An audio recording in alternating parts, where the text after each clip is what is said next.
မြတ်စွာဘုရားတဲ့ဟောဒီလောကမှာရှိသမျှသောတတ္တဝါတွေဟာဘေးကင်းရန်ကင်းငြိမ်းငြိမ်းချမ်းချမ်းကြည်ကြည်သာသာအေးအေးဆေးဆေးတတ်တတ်သာသာနေလိုကြပါကုန်တော်လေမငြိမ်မချမ်းစင်းစင်းရဲရဲရန်နေဘေးတွေသင့်ပြီးတော့နေကြရပါကုန်၏ဖရာအဲ့ဒါလို့သင်ကိုကငြိမ်းငြိမ်းချမ်းချမ်းဘေးကင်းရန်ကင်းတကယ့်ကိုပဲအေးအေးဆေးဆေးနေလိုကြပြီမလို့မငြိမ်မချမ်းပူပူလောင်လောင်ရန်နေဘေးတွေနဲ့နေကြရတာဟာကိန်းတန်ရောစနံဘယ်လိုတန်ရောစဉ်အနှောင်အဖွဲ့ကြောင့်လဲဝါဘယ်ကဲ့သို့သောတရားစိုးတွေကြောင့်အဲ့ဒါလို့နေကြရတာလေလို့မြတ်စွာဘုရားကိုတရားမင်းကြီးကမေးတာဒီမေးခွန်းကိုမြတ်စွာဘုရားစီကိုမေးဖို့အတွက်တရားမင်းကြီးမှတော်တော်အချိန်ယူရတယ်အဲ့ဒါလို့မမေးသေးခင်မှာမြတ်စွာဘုရားရဲ့ထံတော်ဘာကိုလာရောက်ပြီးတော့ဒီမေးခွန်းမေးနိုင်ဖို့အတွက်ဒီမေးခွန်းမေးတဲ့အထိဦးဇင်းတို့ဏိဒန်းမှာသူ့ရဲ့အကြောင်းလေးကစိတ်ဝင်စားစရာလည်းကောင်းတယ်အဲ့ဒီဏိဒန်းအကြောင်းဝတ္ထုလေးကိုပြောမှဒီမေးခွန်းနဲ့ဒီမေးခွန်းရဲ့အဖြေကိုနားထောင်ရတာဟာပို့ပြီးတော့အဓိပ္ပာယ်ရှိလိမ့်မယ်ပို့ပြီးတော့စီလျော်လိမ့်မယ်ဒါကြောင့်မို့လို့ဒီမေးခွန်းကိုလာပြီးတော့မမေးခင်မှာတရားမင်းကြီးဘာတွေဖြစ်ခဲ့တယ်လဲဆိုတာလေးကိုအနည်းငယ်ပိဋကပေါင်းသူတော်ကောင်းတို့ကိုဦးဇင်းတို့ပြောပြရမယ်ဟုတ်လားအေးတရားမင်းကမြတ်စွာဘုရားကိုဒီမေးခွန်းလာလျှောက်တော့မယ်ဆိုတော့ဦးဇင်းတို့မြတ်စွာဘုရားကြီးကဘယ်မှာသတင်းသုံးနေတာလဲဆိုတော့ရာဇဂြိုလ်မြို့ရဲ့အရှိတ်ဘက်ဝေဒိကတောင်ဆိုတာရှိတယ်အဲ့ဒီတောင်နဘေးမှာတောင်ခပန်းမှာအိန္ဒသာလလို့အမည်ရတဲ့လှိုင်ကူကြီးရှိတယ်အဲ့ဒီလှိုင်ကူကြီးဘေးမှာနှစ်ဘဲပင်ကြီးတွေလည်းပေါက်နေတယ်လို့ဆိုတယ်နော်အဲ့ဒီနှစ်ဘဲပင်ပေါက်တဲ့ဝေဒိတောင်ရဲ့လှိုင်ကူကြီးထဲမှာတဘာဝအလျောက်ဖြစ်နေတဲ့မိုးလုံလေးလိုလှိုင်ကူကြီးထဲမှာမြတ်စွာဘုရားသတင်းသုံးနေတာတရားမင်းကမြတ်စွာဘုရားကိုအဲ့ဒီအချိန်မှာအင်မတန်ဖူးမြော်ခြင်းတယ်ဘာလို့ဖူးမြော်ခြင်းတာလဲဆိုတော့သူ့မှာအင်မတန်ကြီးကျယ်တဲ့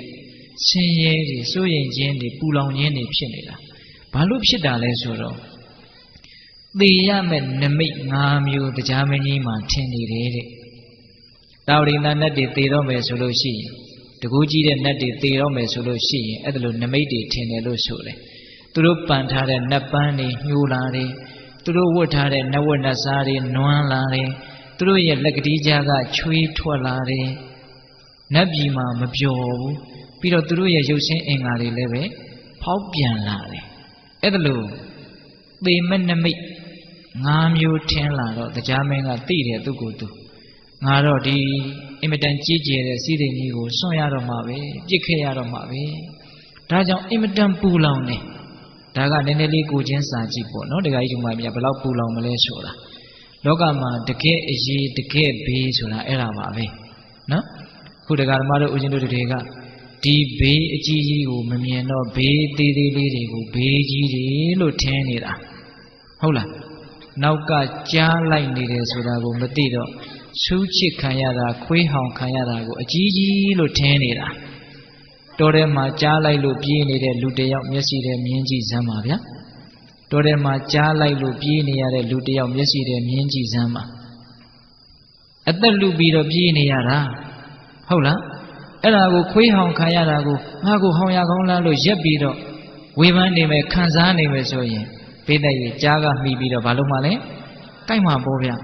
ကြားလိုက်လို့ပြေးနေရတဲ့လူတယောက်အတွက်စူးချစ်ခံရတာခွေးဟောင်ခံရတာဟာကြီးကျယ်တဲ့ဒုက္ခလို့ပြောလို့ရမလားခုဒကာဓမ္မတို့ဦးဇင်းတို့ရဲ့နောက်မှာသေမင်းကလိုက်နေတယ်ကြားလိုက်နေတယ်ဒါပေမဲ့အဲ့ဒီကြားလိုက်ခံနေရတယ်ဆိုတာကိုမသိတဲ့အတွက်ကြောင့်သိတော်လည်းပဲမေ့လျော့ထားတဲ့မသိခြင်းနဲ့အတူတူဖြစ်တဲ့မေ့လျော့နေတဲ့အတွက်ကြောင့်လူကဲရတာလူချီးမွမ်းတာဆိုတဲ့ခွေးဟောင်ခြင်းနဲ့တူတဲ့ကိစ္စတွေကိုအရေးထားနေတာလောကဓာတ်ဆိုးတွေနဲ့တွေ့ခြင်းလို့ဆိုရတဲ့ဆူးချစ်ခံရတာကိုအလေးထားနေတာတကယ်စင်စစ်ဆူးချစ်တာခွေးဟောင်တာဟာကြားလိုက်ခံနေရတဲ့လူတယောက်အတွက်အရေးကြီးပါသလားအေးအရေးတွေဘာလို့ကြီးနေလဲဆိုတာအဖြေပေါ်ရင်နော်အရေးတွေဘာလို့ကြီးနေတာလဲသေမင်းဒီဟုသောကြားကြီးလိုက်ခံရတဲ့ဘေးကိုတကယ်မမြင်လို့တကယ်သေးသေးလေးဘေးကအကြီးကြီးလို့ထင်ပြီးတော့လူကိုခြောက်ခြားစေနေတာသဘောကျရဲ့လားအေးအခုလည်းပဲတရားမင်းကြီးမှာတကယ်အကြီးတကယ်ဘေးတွေ့ပြီနော် တင်းနမိတ်၅ပါးထင်ပြီးတော့တတိပေးလာပြီအနိစ္စကပြင်းပြင်းထန်ထန်တကားခောက်လာပြီမဖွင့်လို့မရတော့ဘူးအဲ့ဒီမှာ तू အကြီးအကျယ်ပူလောင်တယ်အကြီးအကျယ်စိတ်ဆင်းရဲတယ်အဲ့တော့ तू စဉ်းစားတယ်ဒီလောက်ကြီးကျယ်တဲ့စိတ်ဆင်းရဲခြင်းကိုယ်ဆင်းရဲခြင်းနော်ဒီလောက်ကြီးကျယ်တဲ့ဒုက္ခမြတ်စွာဘုရားမှလွယ်လို့ဘယ်သူမှငြိမ်းအေးစေမှာမဟုတ်ဘူးငါမြတ်စွာဘုရားဒီသွားမယ်ဆိုပြီးတော့ဘုရားဘယ်မှာသတင်းသုံးလဲလို့သူဘိညာသူတို့ရဲ့နတ်တကူနဲ့ကြည်တော့မြတ်စွာဘုရားဝိရိဒတောင်ညာအိန္ဒသာလလှိုင်ကူမှာသတင်းသုံးတာကိုသူတွေ့တယ်အဲ့ဒီတော့သူဘာလုပ်လဲဆိုတော့ဘုရားဖူးဖို့အတွက်နတ်သားနတ်သမီးတွေအများကြီးခေါ်တယ်သူတယောက်တည်းသွားတာမဟုတ်ဘူးအများကြီးခေါ်တယ်အထူးသဖြင့်ပင်စတိခတ်ခေါင်းဆောင်တဲ့နတ်တွေအများကြီးခေါ်တယ်ဘာလို့ခေါ်တယ်လဲဆိုတော့သူကလွန်ခဲ့တဲ့2ရက်3ရက်လောက်တုန်းကဘုရားသွားဖူးသေးတယ်ဗျအဲ့ဒီတုန်းကမြတ်စွာဘုရားကသူ့ကိုဉာဏ်မရှင်းသေးဘူးဆိုပြီးတော့အတွေ့မခံဘူးဖလားသမပဝင်စားနေတာသူမြတ်စွာဘုရားကိုသွားပြီးတော့ဖူးမြော်ခွင့်မရပြန်လှည့်ခဲ့ရတာအဲ့ဒီမှာသူမှားခဲ့သေးတယ်ဘုရားနာမှာအမြဲတမ်းဖူးမြော်နေတဲ့ဝတ္တဝနမင်းကြီးရဲ့နတ်မိဘုရားဘူစတိဆိုတာရှိတယ်သူကတဂရကံအရိယာအဲ့ဒီနတ်သမီးကတဂရကံဆိုတော့ကာမဂုဏ်ကိစ္စတွေအင်မတန်နည်းတဲ့အတွက်ကြောင့်အချိန်ပြည့်နီးဖျားနာမှာရှိတယ်အဲ့ဒီဘူစတိနတ်သမီးကအဲ့ဒါတရားမင်းကဘူစတိနတ်သမီးကိုငါမြတ်စွာဘုရားရဲ့ခြေတော်အစုံကိုရှ िख ိုးဥချတဲ့အကြောင်းရှောက်လိုက်ပါလေလို့ပြောပြီးတော့ပြန်သွားတာအဲ့ဒါသူကစဉ်းစားတာတရားမင်းကငါဟာကျွတ်ထိုက်တဲ့ပုဂ္ဂိုလ်မဟုတ်လို့မြတ်စွာဘုရားကငါ့ကိုအတွေ့မခံတရားမဟောတာနဲ့တူပါရဲ့ဒါကြောင့်နတ်သားနတ်သမီးတွေအများကြီးသာခေါ်သွားမယ်ဆိုရင်ဟောဒီတဲကတစုံတယောက်သောပုဂ္ဂိုလ်ကတော့ကျွတ်ထိုက်တဲ့ပုဂ္ဂိုလ်ပါလိမ့်အဲ့ဒီကျွတ်ထိုက်တဲ့ပုဂ္ဂိုလ်ပါလို့ရှိရင်မြတ်စွာဘုရားဧကန္တတရားဟောမှာပဲအဲ့ဒါလိုတရားဟောရင်ငါလည်းပဲတရားနာရတံကောင်းရဲ့ဟောဒီအကျိုးကိုမြင်လို့တရားမင်းကအဖော်တွေအများကြီးခေါ်တာဉာဏ်ကြီးတယ်နော်တရားမင်းကဟုတ်လားအမှန်ကတော့မြတ်စွာဘုရားကသူ့ကိုမကျွတ်ထိုက်လို့တရားမဟောတာမဟုတ်ပါဘူးဉာဏ်မရှင်းသေးလို့တရားမဟောတာအဲ့ဒီမှာသူနတ်တွေအများကြီးခေါ်တာအဓိကကဘယ်သူကိုခေါ်လဲဆိုတော့မြတ်စွာဘုရားနဲ့ယဉ်နီးတယ်လို့သူယူဆထားတဲ့ပင်စတိခနတ်သားကိုခေါ်တာပင်စတိခဆိုတာကခေါင်းမှာစတုံးကလေးတွေ5ခုထုံထားတယ်လို့ဆိုတယ်ဒါကြောင့်သူ့ရဲ့နာမည်ကပင်စတိခပိဋကတို့ကြားဖို့ပါတဲ့တချင်းစုကောင်းတဲ့နတ်သားလေဘေလူဝဆိုတယ်ဥရှိတိမှဲ့ရောက်နတ်ဆောင်ကိုတီးပြီးတော့တချင်းဆိုတာသူတချင်းဆိုတဲ့အကြောင်းလည်းအနည်းငယ်တော့ဦးဇင်းတို့ပြောရမယ်ဟုတ်လားအဲ့ဒါလို့ပင်စတိခနတ်သားခေါင်းဆောင်ပြီးတော့နတ်သားနတ်သမီးတွေအများကြီးခြံရံပြီးတော့မြတ်စွာဘုရားကြီးကိုချင်းကပ်တယ်ဝိရိဒတောင်ရရောက်တော့အချင်းပင်စတိခမြတ်စွာဘုရားဆိုတဲ့ပုဂ္ဂိုလ်မြတ်ကြီးတွေဆိုတာအင်မတန်ချင်းကပ်ဖို့ခဲရင်းတယ်ဒါကြောင့်သင်အရင်လက်ဦးသွားပြီးတော့မြတ်စွာဘုရားကိုခွင့်ပြုအောင်တောင်းပန်ပါအောင်ပြီးမှငါနောက်ကလာခဲ့ပါမယ်မြတ်စွာဘုရားကိုဖူးမြော်ပါမယ်ဒါဂုံတရေရှိလူကြီးလူကောင်းတို့ရဲ့လှုပ်ထုံးလုံနည်းသဘောမျိုးပေါ့လေဟုတ်လားရှေ့ပြေးကလေးအဲ့ဒီလိုနတ်သားတွေနတ်သမီးတွေပြင်စတိခါတို့အုပ်စုတရားမင်းတို့အုပ်စုအဲ့ဒီတောင်ရံကိုရောက်သွားတော့ညချမ်းအယောင်တွေကိုလင်းထိန်ပြီးတော့ကောင်းကင်တစ်ခုလုံးဝင်းထိန်နေတာ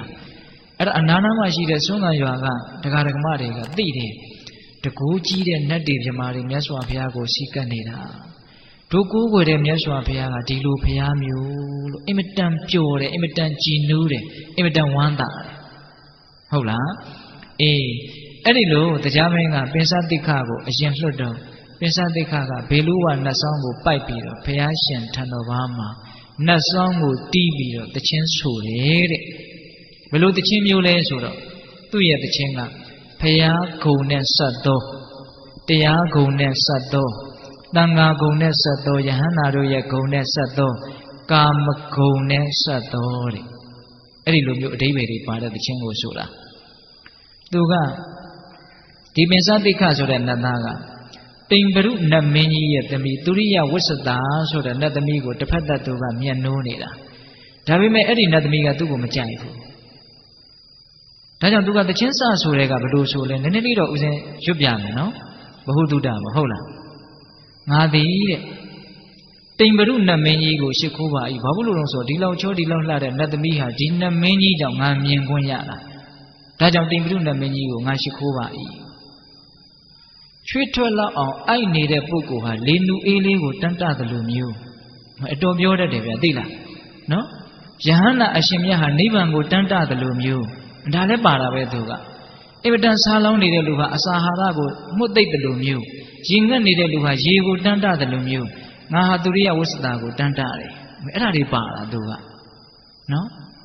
အများကြီးပဲသူပြောထားတာတွေဂါထာတွေမှအများကြီးပဲဟိုငမြားကြီးကိုမြုံမိတဲ့ငါဟာမထွေးနိုင်မမြုံနိုင်ဖြစ်နေတယ်လို့မျိုးငါဒုက္ခတွေရောက်နေပြီဒါတွေလည်းပါတယ်မှုံရစ်နေတဲ့ဆင်းပြောင်းဟာဘာကိုမှမသိနိုင်မမြင်နိုင်မဲနဲ့သူထင်ရလို့တယ်လို့မျိုးငါဟာဒုက္ခတွေရောက်နေပြီ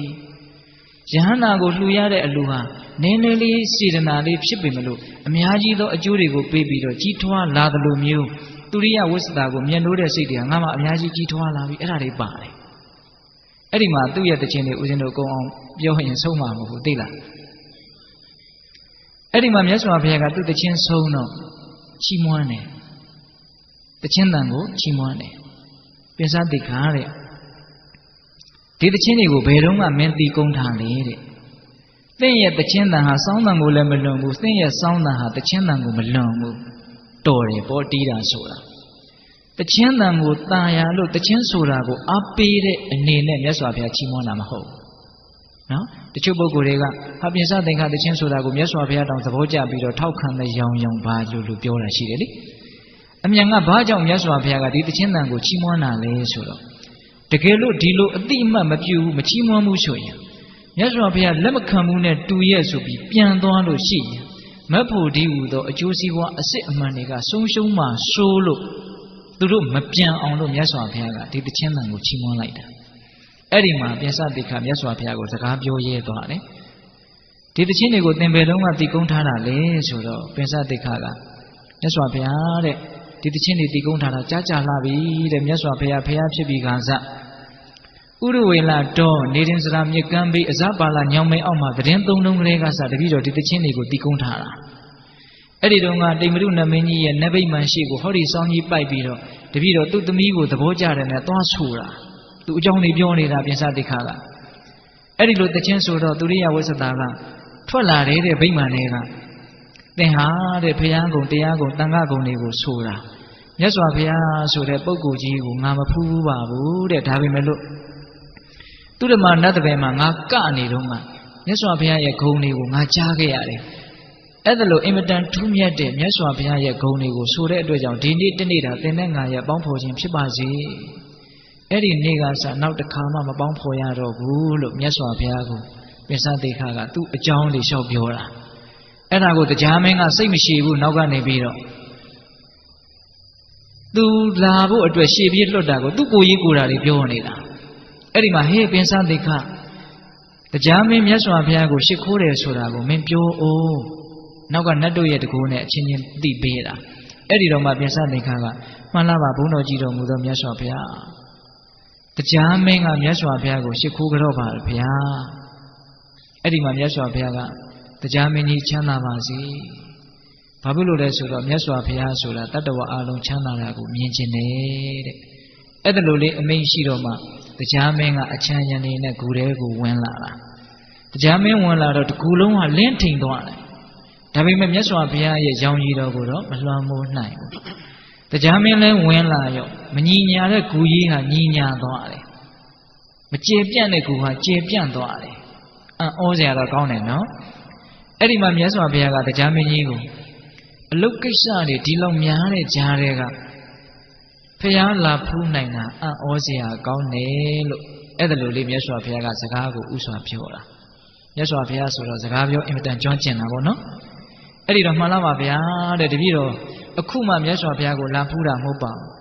လွန်ခဲ့တဲ့3ရက်လောက်တုန်းကတပည့်တော်မြတ်စွာဘုရားကိုလာဖူးပါသေးတယ်ဖေ။အဲ့ဒီတုန်းကမြတ်စွာဘုရားဖလားသမဘာဝင်စားနေလို့တပည့်တော်အခွင့်မတန်လို့ဘုဇတိနတ်သမီးကိုမှားထားခဲ့ပြီးတော့တပည့်တော်ပြန်သွားတာဗျာမြတ်စွာဘုရားကိုရှ िख ိုးတယ်လို့ပြောလိုက်ပါလျှောက်လိုက်ပါလို့တပည့်တော်ဘုဇတိကိုမှားခဲ့တယ်အဲ့ဒီဘုဇတိနတ်သမီးကမြတ်စွာဘုရားကိုလျှောက်ပါရဲ့လားဖေ။အေးလျှောက်တယ်တဲ့အဲ့ဒီတုန်းကသင်ရဲ့ယထာဘိန်းတန်ကိုကြားလိုက်တာနဲ့ငါဖလားသမဘကထတာတပြိုင်တည်းသေးပဲတဲ့ယထာဘိန်းတန်ကိုကြားလို့ဖလားသမဘကထတာတော့မဟုတ်ဘူးတိုက်ဆိုင်မှုပေါ့နော်အဲ့ဒီလိုမြတ်စွာဘုရားကအမိန့်ရှိတော့တရားမင်းကမြတ်စွာဘုရားကိုစပြီးတော့လျှောက်တယ် အရှင်ဘုရားတဲ့တပည့်တော်ရှေးအစဉ်ဆက်နတ်တွေပြောခဲ့တဲ့စကားမှန်တဲ့အကြောင်းတပည့်တော်သိရဘာလဲဆိုတော့မြတ်စွာဘုရားလောကမှာပွင့်ထွန်းလာလို့ရှိရင်အတူရာတွေဆုပ်ယုပ်ပြီးတော့တာဝရိန္ဒာနတ်တွေစီကားတယ်တိုးတက်တယ်ကြီးပွားတယ်လို့တပည့်တော်ကြားဘူးတဲ့အခုသိမ့်မှန်တာပဲတဲ့မြတ်စွာဘုရားပွင့်လာတော့ဘုံကံကြီးတဲ့နတ်သားတွေနတ်သမီးတွေတပည့်တော်တို့တာဝရိန္ဒာနတ်ပြည်မှာအများကြီးတိုးတက်တယ်တဲ့မြတ်စွာဘုရားကိုလျှောက်တာနော်အဲ့ဒါနဲ့သူကတစ်ဆက်တည်းသူ့ရဲ့သားဖြစ်တဲ့ဂောပကနတ်သားရဲ့အကြောင်းကိုပြောပြမြတ်စွာဘုရားကိုတရားဟောဖို့တောင်းပန်ခြင်းလို့ဏိဒန်းတွေခင်းနေတာတရားမင်းက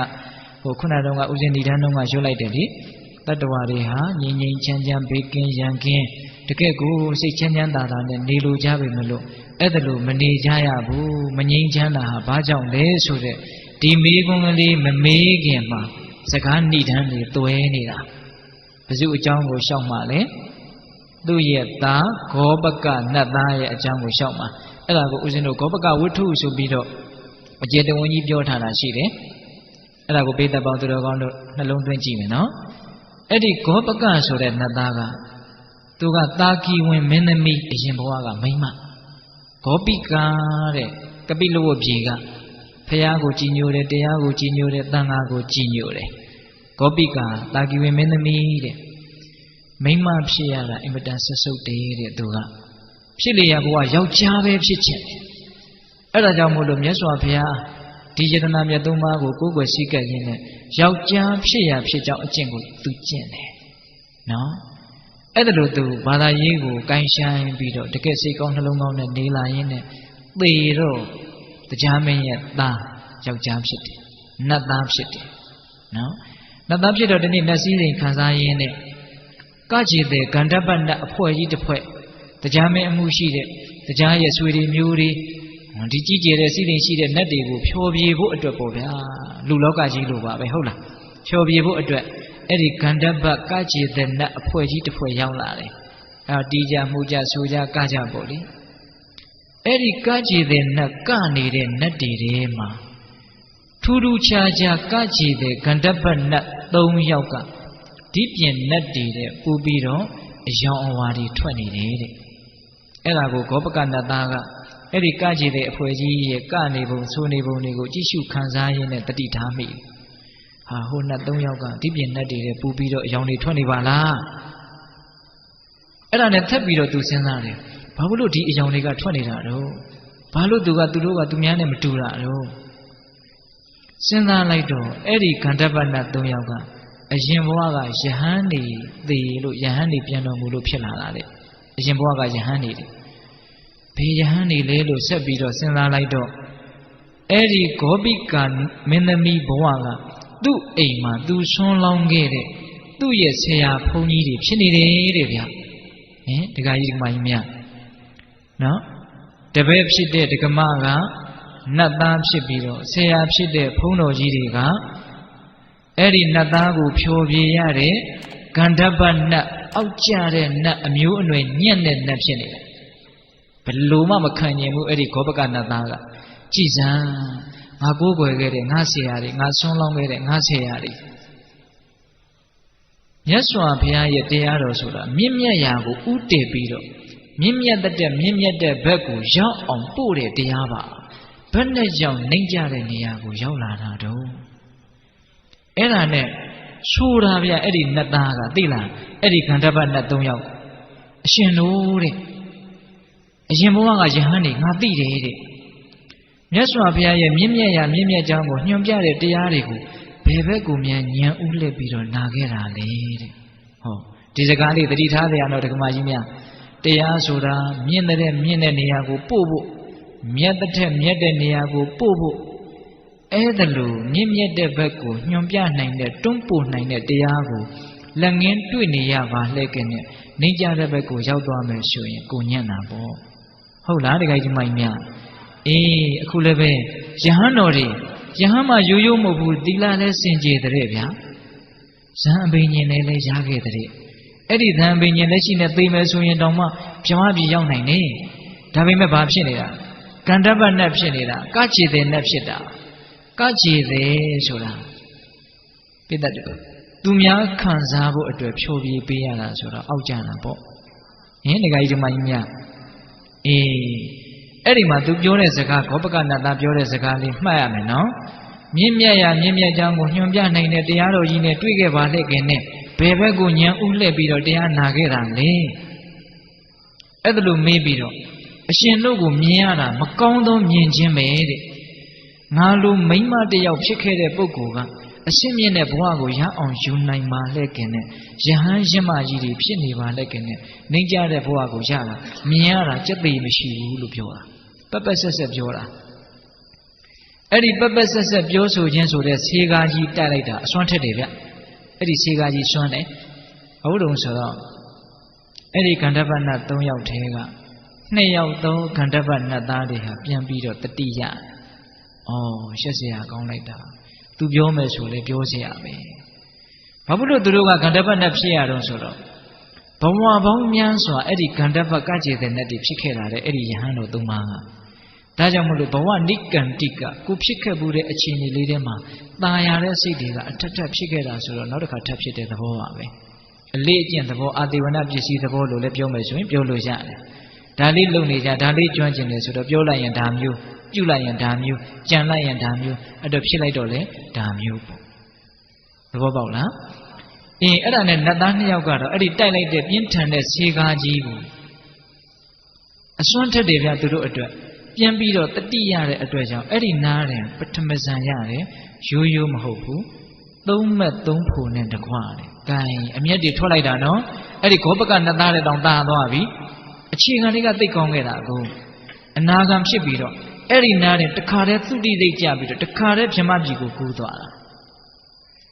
ဒါပေမဲ့ကန္ဓပနတ်သားတစ်ယောက်ကတော့အဲ့ဒီမှာပဲပျော်ပြီးတော့နေတာတဲ့ဟောသူလည်းပဲအတူတူလုပ်ခဲ့တာအတူတူကြားတာပဲဒါပေမဲ့ဟို2ယောက်ကတော့တတိရတယ်ဒီတစ်ယောက်ကတော့တတိမရအောင်အဲ့ဒါသူကြမ်းနေခဲ့တယ်အဲ့ဒါလို့ကန္ဓပနတ်အဖြစ်ကနေပြီးတော့ဗြဟ္မပြည်ကိုဒီတိုင်းကြီးကူးသွားတာကိုတရားမင်းကမြင်တယ်မြင်တော့ဟေးဒါမှဖြစ်တာတော့အဲ့ဒီမှာဂောပကနတ်သားကိုမေးတော့ဂောပကနတ်သားကအကုန်ပြန်ပြောပြတယ်ခမဲတော်ကြီးတဲ့ဒါအရင်ဘဝကသူ့အိမ်မှာဆွမ်းခံခဲ့တဲ့ကိုတော်3ပါးသူ့ဆရာတွေပါအဲ့ဒါကြောင့်မလို့ तू ပက်ပက်ဆက်ဆက်ပြောလိုက်လို့အမှန်တွေပြောတာနော်ပြောတာကတော့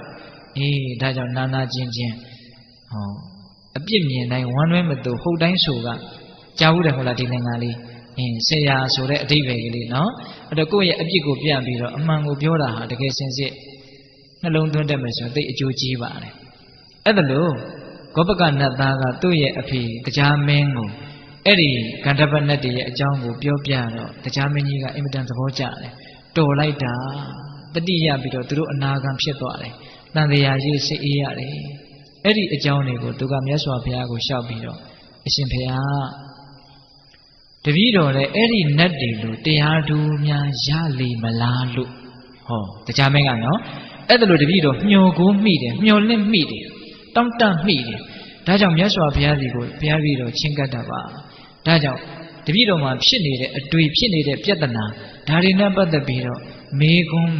င့်ပြုပါလို့တောင်းပန်ပြီးတော့သောတော်တုံးကတရားဏိဒန်းတုံးကမေးတဲ့အမေကိုမြတ်စွာဘုရားကိုမေးတာပြန်ပြောမယ်နော်တတ္တဝါတိုင်းဟာငြိမ်ငြိမ်ချမ်းချမ်းဘေးကင်းရန်ကင်းစိတ်ဆင်းရဲခြင်းမရှိဘဲနဲ့နေလိုကြတယ်ဒါပေမဲ့အဲ့ဒါလို့မနေကြရဘူးပူလောင်လောင်စိတ်ဆင်းရဲရဲနဲ့ဘေးတွေရန်နေနဲ့နေကြရတာစိုးရိမ်မှုတွေနဲ့နေကြရတာအဲ့ဒါလို့မငြိမ်မချမ်းနေကြရတာဟာဘာကြောင့်လဲလို့မေးတာတရားအခုမှစတာနော်တရားကအခုမှစတာအချိန်ကတော်တော်ရောက်သွားပြီတက္ကမကြီးတွေအောက်ကနည်းနည်းတော့အေးတာပေါ့ဟုတ်လားဒါပေမဲ့ဆုံးအောင်နာကြရမယ်အခုမှပြောလို့ရင်တရားအနှစ်သာရကအခုမှစမှာငြိမ်းချမ်းခြင်းပါလှည့်ခင်နဲ့ဘာကြောင့်မငြိမ်းချမ်းကြရသလဲဆိုတာကိုမြတ်စွာဘုရားဘယ်လိုဖြေလဲဆိုတော့ဣတ္တမေစရိယတန်ယောဇနံဣတ္တမေစရိယတန်ယောဇနံမနာလိုခြင်းဝင်တိုခြင်းဆိုတဲ့တန်ယောဇဉ်ကျိုးတို့ကြောင့်နေတံထိုနတ်လိုစားသောတတ္တဝါတို့သည်သဝေရာယံရှိကြကုန်သည်ဖြစ်၍တတန္တဥစ္စာတံပေလက်နဲ့တံပေသင့်ရောက်ကြကုန်သည်ဖြစ်၍ Tabya pizza suyin yimbu suyin say sin netagua pija goni pi that we know. Tabada yanduri netagua that we know. Yan who the mia wine lady jagoni pi we had nini jaya go e. Chana jimpalene machana jaya, machana jaya raha. Eita misriya so that Nayosin Jew Nachone. A chi anongo kanjaya lube. Eita misriya. Did do a sheet holavino? Paredo. Eita misriya. Eita soda. Manalura. Misriya soda. One tura. Elago ujendo. Neneli shimpia me. Eita soda. Manalura. Misriya soda. One tura. Manalura soda bagu manalura le. Sujabazo na matong lubu sodago adojo byotara manalubu soda. Na matong lubu, na matong jimbu, na matong naimbu. Barigo na matong nainale, barigo na matong jinale, barigo na matong lura le.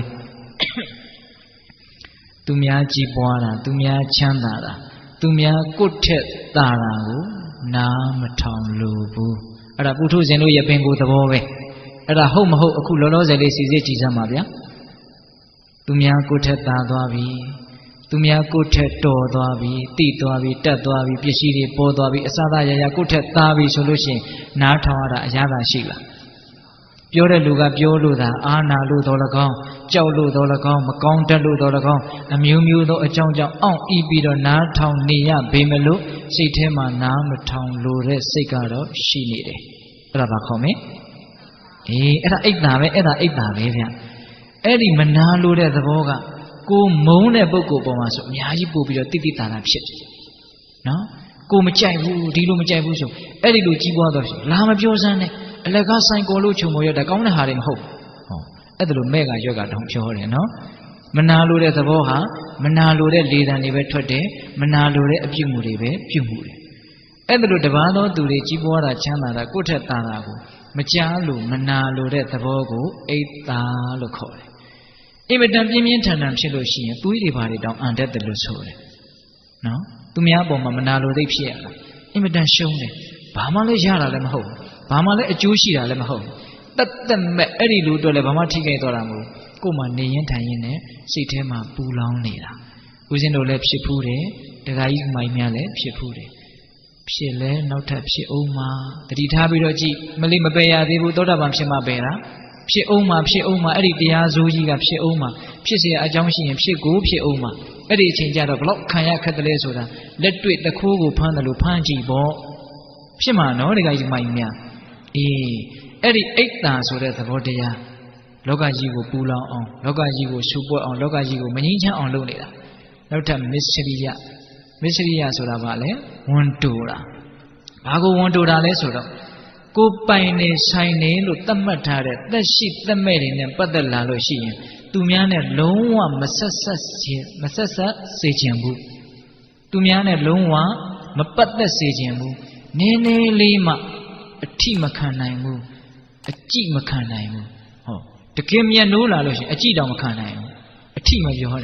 Hula, a binsura willa we. No? Dangaha look the malu, Jare a young manamiane. The she web ship, the web ship. And I got his own yoga, just on to lavish your savage or slow lavi. We are on my duty, but the domane do this and sit him up, tail lade, don't low lade, Tanania Kawebu, choose I am. Nay, Tayan Eddie Luagoyan to Chitoma. Bale, one tura. Eddie won't do the ball. Within the Jahan Logama, Miyaji Popi of Chitete.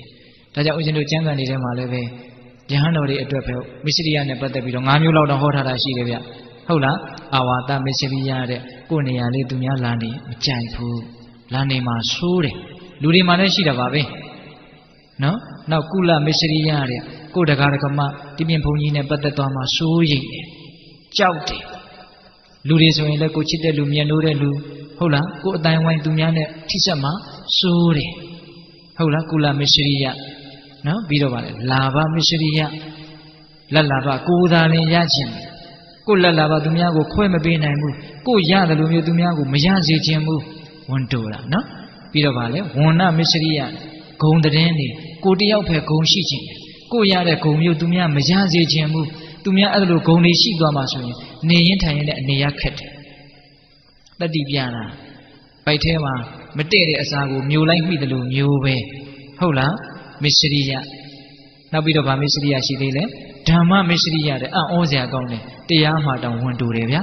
ဘာလဲဆိုတော့လောကီအသိပညာတွေဦးဇင်းတို့တရားစာပေပရိယတ္တိကိုသိတယ်လို့သူများကိုမသိသေးချင်တာတွေရှိတယ်အဲ့ဒါဗာလဲဓမ္မမစ္စရိယအဲ့ဒီအိတ်တာမနာလိုခြင်းမစ္စရိယဝန်တိုခြင်းဆိုတဲ့ဒီတရားနှစ်ပါးဟာလောကကြီးကိုမငြိမ်းမချမ်းဖြစ်အောင်လုပ်တဲ့နေရာမှာအကြီးကျယ်ဆုံးသောလက်သက်တရားခံမယ်ပေတတို့ဉာဏ်ရှိတယ်ကဘာကြီးနဲ့ခြီးပြီးတော့ကြည့်နိုင်ငံနဲ့ခြီးပြီးတော့ကြည့်တစ်မျိုးလုံးနဲ့ခြီးပြီးတော့ကြည့်ရက်ကွက်နဲ့ခြီးကြည့်အိမ်နဲ့ခြီးကြည့်အကုန်လုံးခြီးပြီးတော့ကြည့်ဟုတ်လားဒီမနာလိုခြင်းဝန်တိုခြင်းကြောင့်လောကကြီးဆူပွက်နေတာမနာလိုတဲ့စိတ်တွေများတော့ကိုယ့်ထက်သာသွားမှာဆိုတော့နှောင့်ယှက်ရတယ်နော်တချို့လူမိုင်ငှားပြီးတော့တတ်တဲ့အဆင့်တောင်ရောက်တယ်ဟိုတုန်းကကြားဘူးတယ်ဟိုစကိတ်စီးချန်ပီယံရေခဲပြင်စကိတ်စီးတာပြိုင်နေတာလေနောက်ထပ်လူတစ်ယောက်ကကောင်မလေးတစ်ယောက်ကတအားအလားလာကောင်းတော့အရင်ချန်ပီယံကလူမိုက်ကိုငွေပေးပြီးတော့ခြေထောက်ကိုချိုးခိုင်းတာဒီကဘာကြီးမှာအဲ့ဒါမျိုးတွေအများကြီးရှိတယ်နော်ဒါဘယ်တရားကဖြစ်တာလဲမနာလိုတဲ့တရားတနည်းအားဖြင့်ကိုယ့်လိုဖြစ်မှာကိုဝင်ကြိုတင်ပြီးတော့ဝင်တိုးထားတယ်လို့ပြောလို့မရဘူးလားအေးဝင်တိုးတဲ့တရားကြောက်ဖို့ကောင်းတယ်နော်ဒီကိစ္စမိုက်များအဲ့ဒါလို့ကိုယ့်ထက်သာသွားမှာရှိုးလို့နှောင့်ယှက်နေတာဆိုကြပါစို့ဈေးထဲမှာဆိုရင်ပို့ပြီးတော့သိတာတယ်လို့ထင်တယ်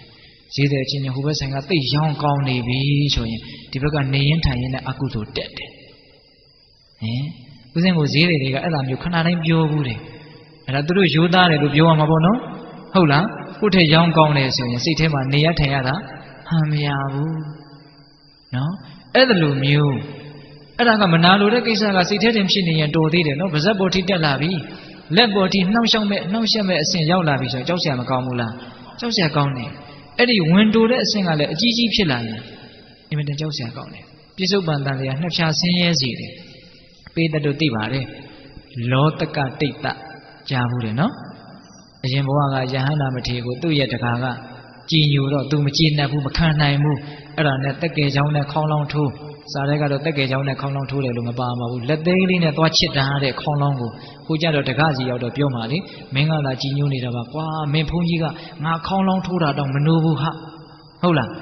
ကျောင်းတကားကိုလည်းသွားပြီးတော့အသားလေးလက်သေးလေးနဲ့သွားပြီးတော့ချစ်တယ်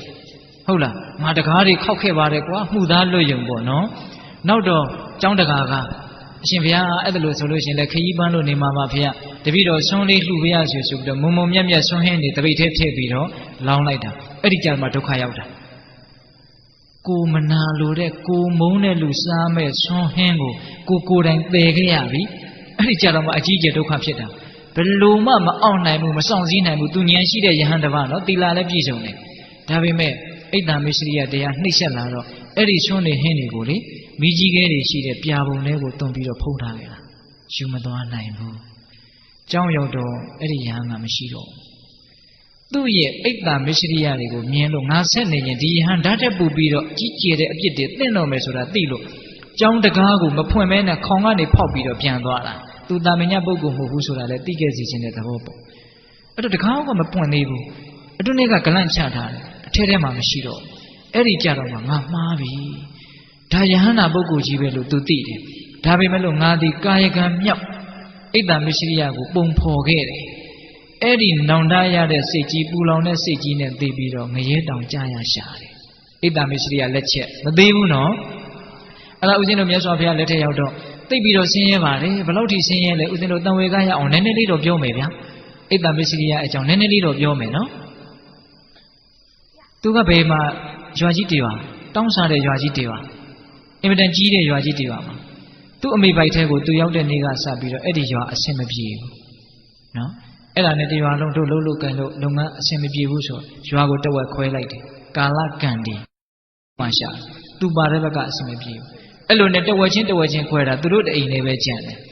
နောက်တော့သူ့အဖေမိသားစုတွေကသူ့အမေကိုပါပြစ်သွားတာမင်းဒီကလေးကိုဝင်တည်တဲ့နေ့ကစဒုက္ခရောက်တယ်ဆို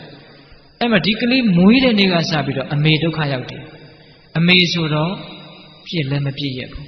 ဒါပေမဲ့ရေရှည်ဘယ်လိုမှဒီသားကိုမွေးမြူလို့သူမစွမ်းနိုင်ဘူးအဲ့ဒါနဲ့မတ်တက်ပြေးလေးအရွယ်မှာခွက်ကလေးတစ်ခုပေးပြီးတော့ဟိုအိမ်ကတိတ်စေတနာကောင်းတယ်ငါသားသွားတောင်းကြည့်လွတ်ပြီးတော့မအေကကိုလွတ်ယုံပြေးတာအဲ့ဒီကလေးကစပြီးတော့ဟိုသူများအိမ်ကထမင်းလုံးဟင်းလုံးပကံဆေးလို့ကြတာလေးကိုငှက်တီကြီးတွေကောက်တယ်လို့တလုံးချင်းကောက်ပြီးတော့သူ့ရဲ့အသက်ကိုဆက်ခဲ့ရတာဒါပေမဲ့ယဟန္တာဖြစ်နိုင်တဲ့တတ္တိဖြစ်မဲ့ပါရမီကသူ့ရဲ့ဝမ်းထဲမှာဟိုအလုံးပိတ်ထားတဲ့အိုးထဲမှာဖျောင်းနိုင်မီလေးထွန်းထားသလိုတလက်လက်ရှိတယ်တဲ့အဲ့ဒါကတော့ရှိတယ်နော်သူ့အပိုင်းနဲ့သူပဲနော်အတွင်းထဲမှာလည်းတိတ်ပြီးတော့စွန့်တဲ့သဘောကရှိနေတယ်အပြင်မှာလည်းပဲတိတ်ပြီးတော့ဆင်းရဲတဲ့သဘောကတော့ရှိနေတယ်ဟိုကံလေးဟာကောင်းတာကကောင်းတယ်လို့မကောင်းတာဟာမကောင်းတယ်လို့တိတိကျကျပဲစီမန်းနေတာ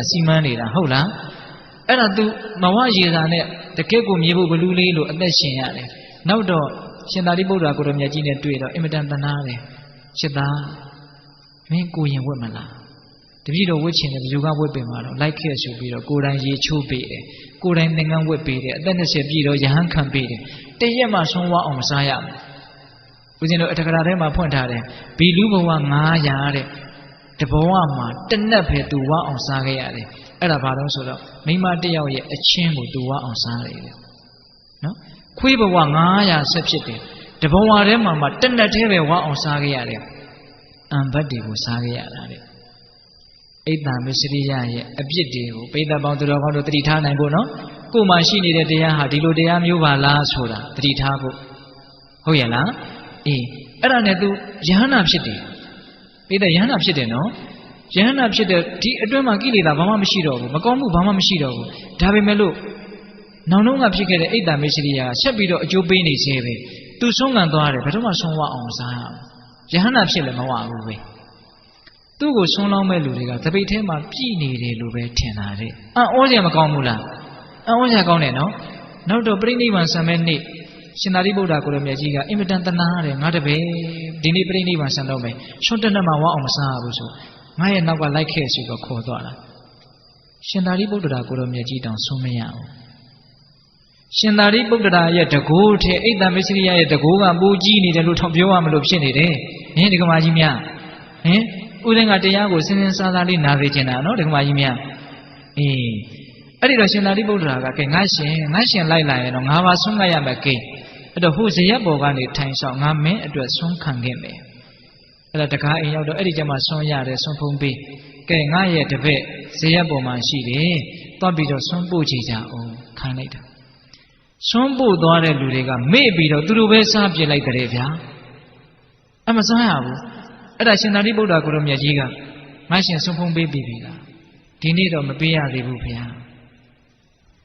တန်ဝေကအကြီးကျယ်ရတယ်ရှင်သာရိပုတ္တရာနေကြည့်လိုက်တော့မွန်းလွဲသွားပြီအဝကျွေးပါမယ်ဆိုတဲ့နေ့ကြမှာတစည်းမှမစားရတဲ့အဖြစ်မျိုးကိုစိုက်တယ်အဲ့ဒါနဲ့ရှင်သာရိပုတ္တရာမဖြစ်ချေဘူးဆိုပြီးတော့သပိတ်ပိုက်ပြီးတော့ကောသလမင်းကြီးရဲ့နန်းတော်ကိုသွားစတုမတုတွေအလှခံလာတယ်ကြောင်းရောက်တော့ကဲငါရှင်ဖုံးပေးသပိတ်ကိုလက်နဲ့ကင်ထားရတယ်မစားရဘူးဆရာရဲ့ရှေ့ဆိုတော့ဟိုရှက်တဲ့သဘောမျိုးပေါ့စိုးရွံ့တဲ့သဘောမျိုးပေါ့ယဟန္တာဆိုတော့ကိလေသာတော့မရှိတော့ပါဘူးအဲ့တော့ငါရှင်တဲ့စားပါတဲ့ငါတကယ်လို့လက်လွတ်လိုက်ရင်ဟောဒီစတုမလူတွေပျောက်သွားမလားမသိလက်တောင်မလွတ်ရဲဘူးနော်အဲ့ဒီမှာစတုမလူကိုဆရာကင်ထားတဲ့သပိတ်သေးကပဲသူဝါအောင်ဖုံးပြီးအဲ့ဒီတနက်ပဲဝါတယ်တဲ့အဲ့တော့အိတ်တံမစ္စရိယကြောက်ဆရာကောင်းတယ်ကိုယ့်ရဲ့ဘဝကိုမငြိမ်းချမ်းအောင်လုပ်နေတာလည်းဒီအိတ်တံမစ္စရိယ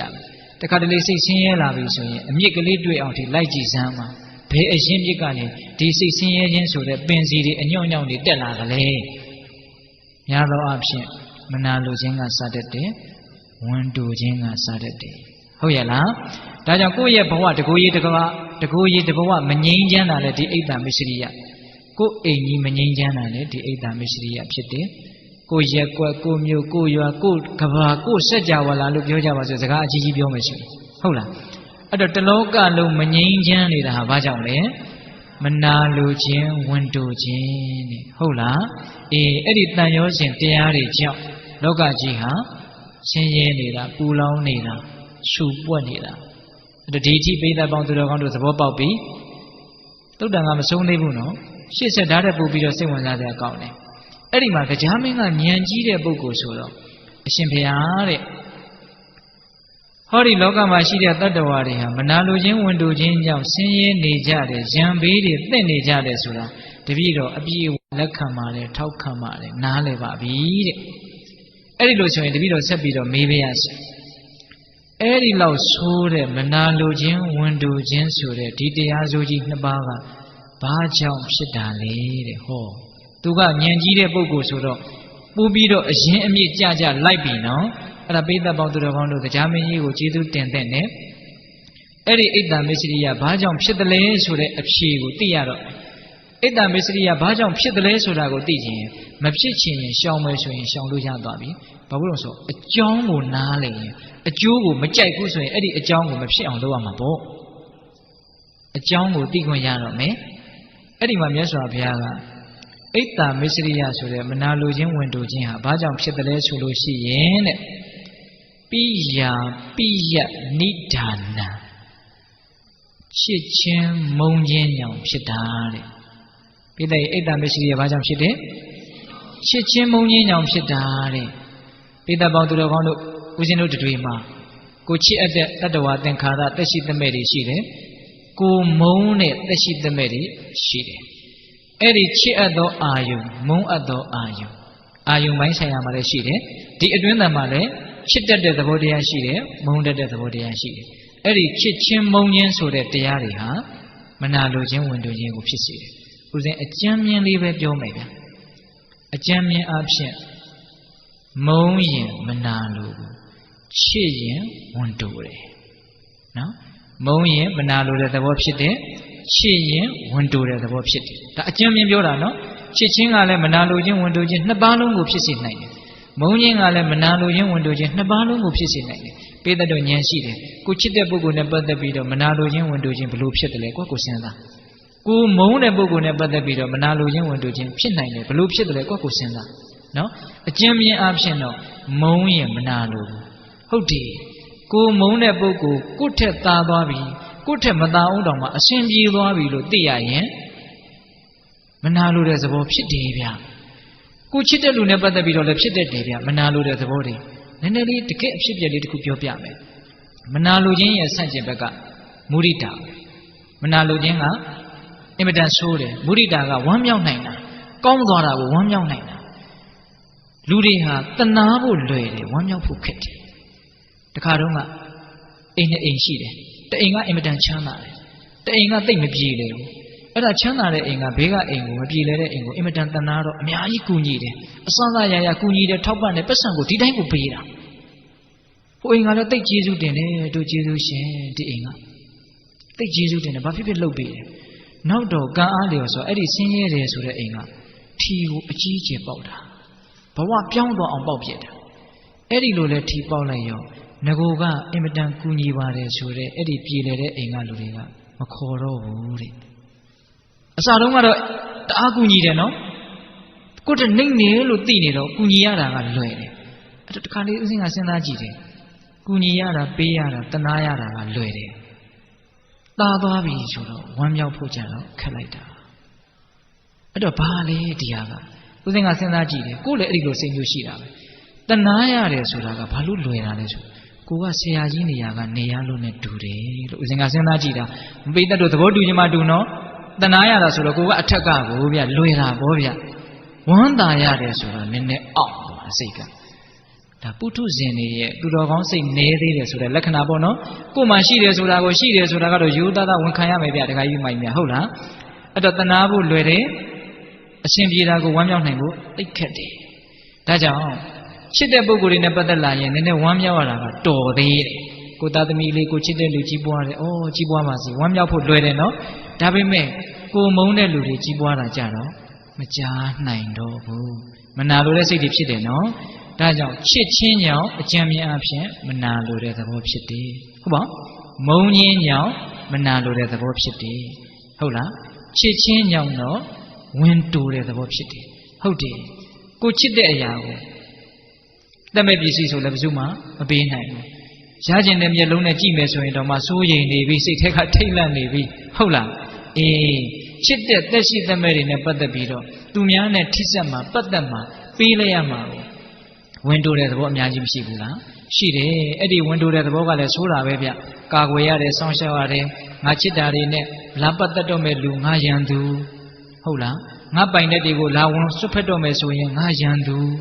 ကာကွယ်ရတယ်စောင့်ရှောက်ရတယ်ကြိုတင်ပြီးတော့ဒုက္ခပေးနေပေးထားရတယ်မစ္စရိယလည်းဆိုးတာပဲနော်အေးအဲ့ဒီမစ္စရိယကဘာကြောင့်ဖြစ်တယ်ကြံမြင်အဖြစ်ချစ်ချင်းကြောင့်ဖြစ်တယ်အဲ့တော့ချစ်ချင်းမုန်းခြင်းကြောင့်မနာလိုခြင်းဝန်တိုခြင်းဆိုတာဖြစ်တာတဲ့အင်မတန်သဘာဝကျပြီးတော့အင်မတန်မှန်တဲ့တရားတွေဟုတ်လားဒါကြောင့်မနာလိုခြင်းဝန်တိုခြင်းဆိုတာကိုပိဋကပေါင်းသူတော်ကောင်းတို့ဆက်ဆုပ်တယ်ဆိုလို့ရှိရင်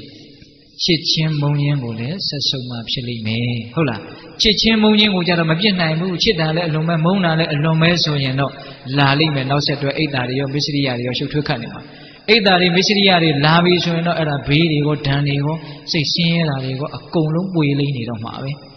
သဘောပေါက်တယ်နော်အေးအဲ့တော့တရားမင်းကဉာဏ်ကြီးတဲ့လူဆိုတော့ဆက်မေးတယ်ဆက်ပြီးတော့ကျေးဇူးတင်ရအောင်မယ်တရားမင်းကိုအဲ့ဒီချစ်ချင်းမုန်းခြင်းဆိုတဲ့အိတ်တာမစ္စရိယကိုဖြစ်စေတဲ့အဲ့ဒီတရားကြီးကအဲ့ဒီချစ်ချင်းမုန်းခြင်းကြီးကဘာကြောင့်ဖြစ်တာတုံးနဲ့ပိဋကတို့သိကျင်တယ်နော်ဟောဒီမျက်နာတွေကိုမြင်လိုက်ရင်ဦးဇင်းကဒီတရားကိုဟောဒီလူတွေတော်တော်စိတ်ဝင်စားနေပြီဆိုတာသိကိုသိတယ်ဝမ်းသာပါတယ်ဗျာပြောရတာပိုစိတ်ဝင်စားတာပေါ့ဟုတ်လားဦးဇင်းလည်းပဲအဲ့ဒီစာကိုဖတ်ခါစားကဟာအင်မတန်သိကျင်တယ်စာရွက်တောင်ကြော်ရရင်ကြော်လိုက်ချင်တယ်နော်တော်တော်ကိုသိကျင်တယ်ဒီချစ်ချင်းမုန်းခြင်းကဘာကြောင့်ဖြစ်တာတုံးအဲ့ဒီမှာမြတ်စွာဘုရားကချစ်ချင်းမုန်းခြင်းဟာတဲ့ဘာကြောင့်ဖြစ်လဲဆိုတော့သန္ဓနိဒာနံအလိုဆန္ဒကြောင့်ဖြစ်တာတဲ့ချစ်ချင်းမုန်းခြင်းဟာဘာကြောင့်ဖြစ်တယ်အလိုဆန္ဒကြောင့်ဖြစ်တာအင်မတန်မှန်တာပဲကိုယ့်ရဲ့အလိုဆန္ဒပြည့်ရင်ချစ်တယ်ကိုယ့်ရဲ့အလိုဆန္ဒမပြည့်ဘူးဆိုရင်မုန်းတယ်အလွန်မှန်တယ်ဗျဟင်တခါကြီးဒီမိုင်းမြကိုဖြစ်ချင်တာလေးဖြစ်ပေးတယ်ဆိုရင်ချစ်တာပဲကိုဖြစ်ချင်တာဖြစ်မပေးဘူးဆိုရင်မုန်းတာပဲအဲ့တော့ချစ်စရာကောင်းလို့ချစ်တာမုန်းစရာကောင်းလို့မုန်းတာဆိုတာထက်ကိုချစ်ချင်လို့ချစ်တာကိုမုန်းရင်လို့မုန်းတာကဘိုးတောင်မှန်နေတယ်ကိုချစ်ချင်လို့ချစ်တာဆိုတာကကိုယ့်ရဲ့အလိုဆန္ဒပြည့်ရင်ချစ်ချင်တာပေါ့ကိုမုန်းရင်လို့ဆိုတာကိုယ့်အလိုဆန္ဒမပြည့်ရင်မုန်းချင်တာပေါ့ဟုတ်လားအဲ့တော့ဒါကဟိုစဉ်းစားကြည့်ရင်အင်မတန်လွယ်လွယ်ကူကူရှင်းရှင်းလင်းလင်းနားလည်သဘောပေါက်နိုင်ပါလေဒီကမာကြီးများဟုတ်လားကိုယ့်အလိုဆန္ဒပြည့်အောင်လုပ်ပေးရင်သဘောကျတာပဲဗျဘဇုအပေါ်ဘလောက်ဖဲမုန်းစရာကောင်းနေလေအေးငါအပေါ်တော့ကောင်းရှာတယ်မမုန်းနိုင်ဘူး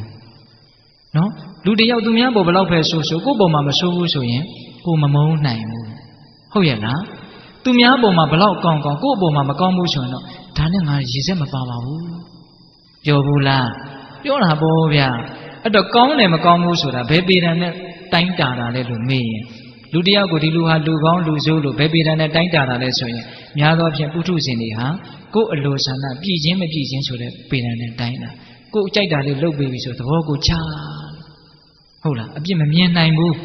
ဒါဥစဉ်တို့လက်တွေ့ခံစားခဲ့ဘူးတဲ့နော်ကိုယ့်အပေါ်မှာကောင်းနေတယ်ဒါပေမဲ့သူများအပေါ်မှာအဲ့ဒီလိုမကောင်းဘူးဆိုတာကိုယ်တိုင်သိရတယ်ဒါပေမဲ့ကိုယ့်အပေါ်မှာကောင်းနေတော့အပြစ်မမြင်နိုင်ဘူးဟုတ်လားအဲ့တော့ချစ်ချင်းမုန်းခြင်းသည်အလိုဆန္ဒကြောင့်ဖြစ်တာဆိုတဲ့စကားကိုလက်မခံလို့မရဘူးနော်ကိုယ်အလိုဆန္ဒပြည့်ရင်ချစ်မယ်ကိုယ်အလိုဆန္ဒမပြည့်ရင်မုန်းမယ်ချစ်မြတ်တာအရာမှာစံတင်ရတယ်မြတ်စွာဘုရားတောင်စံထားခဲ့တယ်မိဘတို့ရဲ့မေတ္တာမာတာယထာနိယံဗုဒ္ဓမာယုတာဧကဗုဒ္ဓမနုရခေမေတ္တာတုတ်ထဲမှာပါတယ်နော်အလုံးသောတတ္တဝါတွေကိုတူရီသောသားကိုမိခင်ကစောင့်ရှောက်တယ်လို့မျိုးချစ်တယ်လို့မျိုးချစ်ပါလို့မိခင်ရဲ့မေတ္တာမြတ်စွာဘုရားတောင်စံထားခဲ့တယ်နော်အဲ့ဒါတော့ချစ်ပါတယ်ဆိုတဲ့မိဘတွေတောင်မှသာသမီတွေရဲ့အပေါ်မှာကိုယ့်ရဲ့အလိုဆန္ဒကိုဖြည့်ဆည်းမပေးနိုင်တော့ဘူးကိုဖြစ်ချင်တာတွေကိုဖောက်ဖျက်ပံများလာပြီဆိုတော့မုန်းသွားတာတွေမရှိဘူးလားရှိတယ်သတင်းသားထဲမှာတက်တည်မရှိဘူးလားအမွေပြက်ဆိုပြီးတော့မကြော်ညာဘူးလားအောက်ကစာကလေးတောင်ပါသေးတယ်ဗါတဲ့မေးမြန်းစုံစမ်းခြင်းသီးခံမှာဒင်းနဲ့ပတ်သက်လို့လာမေးမနေနဲ့ပြောကိုမပြောနိုင်တော့ဘူးပေါ့အဓိပ္ပာယ်ကအဲ့ဒါလောက်တောင်မုန်းသွားတာကိုယ့်ရဲ့အလိုကိုဖြည့်ပြီးရင်ချစ်မယ်ကိုယ့်အလိုကိုဖြည့်မပြီးရင်မချစ်ဘူးအဲ့တော့လောကီလိုဒီလောဘတွေနဲ့ချစ်ကြတယ်တန်ရောစဉ်ထားကြတယ်ဆိုတဲ့ကိစ္စကြီးကတကယ်စင်စစ်အဲ့ဒီလူကိုချစ်တယ်ဆိုတာတဲ့ကိုယ့်ကိုယ်ချစ်တယ်ဆိုတာကပိုမှန်ပါတယ်ဘာဖြစ်လို့ဆိုတော့ကိုယ့်ရဲ့အလိုဆန္ဒကိုဖြည့်တာ တခါကြီးဒီမိုင်းများသူများကကိုယ့်ကိုရေစက်နီးလိုက်တာလို့ပြောတိုင်းဘဝင်လေးစွန့်မြင့်မနေနဲ့အဲ့ဒါသူ့ရဲ့အလိုဆန္ဒကိုသူဖြည့်နေတာလို့လည်းပဲရှင်းရှင်းလေးသဘောပေါက်ထားအောင်သူ့အလိုနဲ့ကိုက်ညီရင်ကိုယ့်ကိုချစ်နေအောင်မှာပဲသူ့အလိုမကိုက်တော့ဘူးဆိုလို့ရှိရင်ကိုယ့်ကိုမုန်းသွားမှာပဲချစ်ချင်းနဲ့မုန်းချင်းဆိုတာအင်မတန်နီးကပ်တယ်ဟိုဘက်လှည့်လိုက်ရင်မုန်းသွားတာပဲဗျနော်ဒါကြောင့်အဲ့ဒါကြီးကိုအားကိုးပြီးတော့လက်ဆုပ်လက်ကန်ကြီးလှုပ်ပြီးတော့အရသာခံပြီးတော့နေနေမယ်ဆိုရင်အဲ့ဒါခံရပြီဆိုရင်ပပဆက်ဆက်ခံရတတ်တယ်ဟုတ်လားဒါကြောင့်လောကကြီးမှာပုထုဇဉ်လူသားတွေဒီလိုလောဘတရားတွေနဲ့ချစ်ကြတယ်ဒေါသတရားတွေနဲ့မုန်းကြတယ်ဆိုတာဘာမှလေးနဲ့တဲ့ကိစ္စမဟုတ်ပါဘူးသူတို့အလိုဆန္ဒပြည့်ရင်မျက်နှိုးလိုက်တာချစ်လိုက်တာပဲသူတို့အလိုဆန္ဒမပြည့်ရင်မုန်းလိုက်တာပဲဒါကြောင့်ဘာမှသိအရေးမပါပါဘူးလို့နားလည်ဖို့လိုတယ်ကိုယ်တိုင်းလည်းဒီတိုင်းပါပဲလူတွေကိုအပြစ်မတင်နဲ့နော်တခါကြီးမိုက်များခုမြတ်စွာဘုရားဟောထားပြီချစ်ချင်းမုန်းခြင်းသည်အလိုဆန္ဒကြောင့်ဖြစ်တာအလိုဆန္ဒပြည့်ရင်ချစ်အလိုဆန္ဒမပြည့်ရင်မုန်းမယ်စကားတွေထက်ကြီးတလဲလဲဖြစ်နေပြီဟုတ်လားအဲ့တော့အလိုဆန္ဒချစ်ချင်းမုန်းခြင်းကိုကြိုးကင်နေတဲ့သဘောတရားတစ်ခုအဲ့ဒါကိုတရားမင်းကဆက်မိတယ်အဲ့ဒီအလိုဆန္ဒဘာကြောင့်ဖြစ်လဲတဲ့ဟောတဆင့်ပြီးတဆင့်တက်လာတာနော်မြတ်စွာဘုရားမှုဖြေနေတာပေါ့ဒါကြောင့်ဦးဇင်းတို့ဗမာစကားပုံရှိတာပေါ့အမေကျွဲကြောင်သာအဖြေဘုရားလောင်းတဲ့ဟုတ်လားမြတ်စွာဘုရားဆိုတော့ဖြေတတ်တာဗောဗျအဲ့ဒီချစ်ချင်းမုန်းခြင်းကိုဖြစ်စေတဲ့အလိုဆန္ဒဘာကြောင့်ဖြစ်လဲဆိုလို့ရှိရင်တဲ့ဝိတကနိဒာနာအတွေးတွေကြောင့်ဖြစ်တာဘာကြောင့်ဖြစ်အတွေးတွေကြောင့်ဖြစ်တာတဲ့အလိုဆန္ဒဆိုတာအတွေးကရိုးရိုးအတွေးမဟုတ်ဘလို့အတွေးလဲဆိုတော့ဝိနိစ္စယဝိတက်တယ်အဲ့ဒါလေးကိုဦးဇင်းနည်းနည်းလို့နားလည်အောင်ရှင်းပြမယ်ဆုံးဖြတ်ချက်နဲ့သုံးဖြတ်ချက်ချတဲ့အတွေးဆုံးဖြတ်ချက်တွေချနေတဲ့အတွေးအဲ့ဒီဝိနိစ္စယဝိတက်က2မျိုးရှိတယ်တဲ့တဏဝိနိစ္စယဝိတက်ကနဲ့ဒိဋ္ဌိဝိနိစ္စယဝိတက်ကလို့2မျိုးရှိတယ်မြင်တိုင်းကြားတိုင်းတွေးတိုင်းသိတိုင်းထိတိုင်းတွေးတာလေးတွေရှိတယ်ဘယ်လိုတွေးလဲဆိုတော့လိုချင်စရာကောင်းတယ်ဆိုတဲ့အထင်နဲ့တွေးတဲ့အတွေးအဲ့ဒါကတဏဝိနိစ္စယဝိတက်ကငါသူတစ်ပါးယောက်ျားမိန်းမတတ္တဝါဆိုတဲ့ပြည့်ညက်ကိုအာယုံပြုတ်ပြီးတော့တတ္တဝါဆိုတဲ့အထင်နဲ့တွေးတဲ့အတွေးအဲ့ဒါကဒိဋ္ဌိဝိနိစ္စယဝိတက်ကဟုတ်လားဒီနေရာမှာဘာအတွေးလဲဆိုတော့တဏဝိနိစ္စယဝိတက်ကတဲ့ဒါကိုရှင်းရှင်းလေးအချက်စကားနဲ့မဟာရှိစတော်ဘုရားကြီးရဲ့စကားလုံးကိုယူပြောရမယ်ဆိုလို့ရှိရင်တော့ကောင်းတယ်ထင်တဲ့အတွေးတဲ့ဟောပိဋကကြီးဘာထင်တဲ့အတွေးကောင်းတယ်ထင်တဲ့အတွေးတွေကြောင့်အလိုဆန္ဒဖြစ်တာသိမှန်တာပေါ့တခါယူမိုက်ညာကောင်းတယ်လို့ထင်တဲ့အထင်တွေနဲ့တွေးနေတာအဲ့ဒါလိုတွေးနေသေးသမျှကာလပတ်လုံးတော့အလိုဆန္ဒတွေကကြီးထွားလာအလိုဆန္ဒတွေကြီးထွားလာရင်အဲ့ဒီအလိုဆန္ဒနဲ့ကိုက်ညီတဲ့တတ္တဝါပြည့်ညက်တတ္တဝါအရာဝတ္ထုအကုန်လုံးကိုချက်အဲ့ဒီအလိုဆန္ဒနဲ့မကိုက်ညီတဲ့တတ္တဝါတတ်မဲ့အကုန်လုံးကိုမုန်းမယ်ဟုတ်လားအဲ့တော့အလိုဆန္ဒဆိုတာကောင်းတယ်ထင်တဲ့အတွေးကြောင့်တနည်းအားဖြင့်ကောင်းတယ်လို့ဆုံးဖြတ်ပြီးတော့တွေးနေတဲ့အတွေးတွေရှိတယ်ဒါလေးကကောင်းတယ်ဟိုကလေးကကောင်းတယ်အဲ့လိုလေးကြားလိုက်ရင်တော့ကောင်းမယ်ဟောလှူနဲ့တွေ့ရရင်တော့ကောင်းမှာပဲအဲ့လိုကောင်းမှာပဲလို့ထင်ပြီးတော့တွေးတဲ့အတွေးဘောပေါက်တယ်နော်အဲ့ဒီအတွေးတွေနဲ့အချိန်ကုန်တာခင်ဗျားတို့ကျတို့ဥထုရှင်နေရဘာလေးဖြစ်ရင်တော့ကောင်းမှာဘယ်သူနဲ့တွေ့ရရင်တော့ကောင်းမှာဘလို့ပြောလိုက်ရင်တော့ကောင်းမှာအဲ့ဒီကောင်းမှာလို့နောက်ကပါနေတယ်အဲ့ဒီကောင်းမယ်ထင်တဲ့အတွေးတွေဘာကိုဖြစ်တယ်အလိုဆန္ဒကိုဖြစ်တယ်အလိုဆန္ဒကဘာကိုဖြစ်တယ်ချစ်ချင်းမုန်းခြင်းကိုဖြစ်တယ်ချစ်ချင်းမုန်းခြင်းကဘာကိုဆက်ပြီးတော့ဖြစ်စေတယ်မနာလိုခြင်းဝင်တူခြင်းကိုဖြစ်တယ်မနာလိုခြင်းဝင်တူခြင်းကဘာကိုဖြစ်စေတယ်မငြိမ်းချမ်းခြင်းဘေးတွေရန်တွေဒုက္ခတွေအလုံးကိုဖြစ်စေတယ်ဟုတ်လားအဲ့တော့တရားကတဖြည်းဖြည်းနဲ့အရင်ကြလာပြီနော်အဲ့ဒီတော့ကောင်းတယ်ထင်တဲ့အတွေးဝိနိစ္စယဝိတက်ဆိုတဲ့ဒီဝိတက်ကဘာကြောင့်ဖြစ်လဲတဲ့ဟောလာပြန်ပြီနောက်ဆုံးအဖြေရောက်ပြီနော်ဒါကအလေးနဲ့ဆုံးပဲအဲ့ဒါကိုလည်းဦးဇင်းတို့တတ်နိုင်တယ်များနားလည်အောင်ပြောမယ်ဗျာအဲ့ဒီကောင်းတယ်ထင်တဲ့အတွေးဟာဘာကြောင့်ဖြစ်လဲဆိုလို့ရှိရင်တဲ့ဝိနိစ္စယဝိတက်ဆိုတာဘာကြောင့်ဖြစ်လဲဆိုလို့ရှိရင်တဲ့ပပင်စတင်ညာသင်္ခာနိဒာနံတဲ့တိတိကျကျနော်ပပင်စနဲ့ဆက်ရှင်တဲ့အမှတ်တင်ညာကြောင့်ဖြစ်တာတဲ့ဒီတတို့ တရားနာတဲ့ရှင်းနေပါပြီခုဒီတရားနာပေးတဲ့ထဲကလက်ရွေးတင်ပေးတဲ့လို့ဦးဇင်းထင်တယ်နော်တကယ့်ကိုနာခြင်းလို့ဒီနားလေးကိုရှာရှာဖွေဖွေနေရာရှာပြီးတော့လာတဲ့လူတွေကြီးပဲဟောဒီလူတွေဟုတ်တယ်မဟုတ်လားအဲ့ဒါပပင်စတရားဆိုတာဘာလဲသိတာပေါ့တဏှာမာနဒိဋ္ဌိပပင်စဆိုတာဘာလဲချက်ထွင်ခြင်းလို့အဓိပ္ပာယ်ရတယ်အကျဲမငြိမ်းွယ်တွေကိုလှုပ်ချင်တာအကျဲကြိုက်တာနော်ကြီးကျယ်ခြင်းတာခမ်းနားခြင်းတာဖြစ်ခြင်းတာပပင်စစာလို့ပြောရရင်တော့တန်တရားကိုချက်ထွင်တယ်ပေါ့နော်အဲ့ဒါပါလေလူချင်းမမောတဲ့တဏှာပြီးတော့ငါတကားလို့အထင်ကြီးတစ်လုံးနဲ့ထင်းနေတဲ့မာနတတ္တဝါအတ္တအဲ့ဒါလို့စိတ်ထဲမှာစွဲထင်နေတဲ့ဒိဋ္ဌိတဏှာမာနဒိဋ္ဌိအဲ့ဒီတရားသုံးလုံးကိုပပင်စတရားလို့ခေါ်တယ်ဒုက္ခစက်ဝန်းကြီးကိုကျေတဲ့ကျေအောင်သူတို့ချဲ့တာဟုတ်လားတဖြည်းဖြည်းနဲ့ဒုက္ခစက်တွေကျင်းပြီးတော့သိပြီးတော့ပျောက်သွားအောင်လုပ်တာမဟုတ်ဘူးအဲ့ဒီဒုက္ခတွေကိုတဖြည်းဖြည်းနဲ့ကျေပြီးတော့အကြီးကြီးဖြစ်အောင်လုပ်တာအဲ့ဒါကိုဘာခေါ်မလဲပပင်စအဲ့ဒီပပင်စဆိုတာကတဏှာမာနဒိဋ္ဌိအဲ့ဒီတဏှာမာနဒိဋ္ဌိနဲ့ဆက်ရှင်တဲ့အမှတ်ပညာတဏှာမာနဒိဋ္ဌိကိုဆိုလိုတာမဟုတ်ဘူးပညာကိုဆိုလိုတာပညာကဒါပေမဲ့ဘာနဲ့ရှင်တာလဲတဏှာမာနဒိဋ္ဌိနဲ့ရှင်းနေတဲ့ပညာအဲ့ဒါဦးဇင်းတို့ရိုးနားလည်အောင်ပြောရမယ်ဆိုရင်တတန်လျာလုံးကစပြီးတော့လွဲခဲ့မှားခဲ့တဲ့အမှတ်တွေနော်အမှတ်မှားကြီးပေါ့ကောင်းတယ်လို့မှတ်မှားခဲ့တာငါလို့အထင်မှားခဲ့တာမာနရှိစရာထင်တယ်ဆိုအထင်ကြီးတစ်လုံးနဲ့မှားခဲ့တာအမှတ်မှားခဲ့တာတင်ညာအမှားကြီးပေါ့တင်ညာကအမှန်မဟုတ်ဘူးအနိစ္စတင်ညာလို့တင်ညာအမှန်မဟုတ်ဘူးဘာတင်ညာလဲပပင်စနဲ့ဆက်ရှင်တဲ့တင်ညာအဲ့ဒီတင်ညာကြီးကအယိုးဆွဲအောင်ရှိနေတဲ့ဒီထဲမှာနော်ဒါကြောင့်မြင်လိုက်တယ်ကြားလိုက်တယ်သိလိုက်တယ်ထိလိုက်တယ်ဆိုရင်အဲ့ဒီပပင်စနဲ့ရှင်တဲ့တင်ညာကြီးကအထဲထဲမှာသူကနှစ်အလလတန်တရားနဲ့ခြီးပြီးတော့ကိန်းနေတာရှိတယ်လေအဲ့တော့အဲ့ဒါကြီးနဲ့ရှင်ပြီးတော့တွေးမှာပေါ့ဟုတ်လားအဲ့ဒီပပင်စနဲ့ဆက်ရှင်နေတဲ့တင်ညာကြီးရှိတော့တွေးပြီးဆိုတော့ဘယ်လိုတွေးမှာလဲ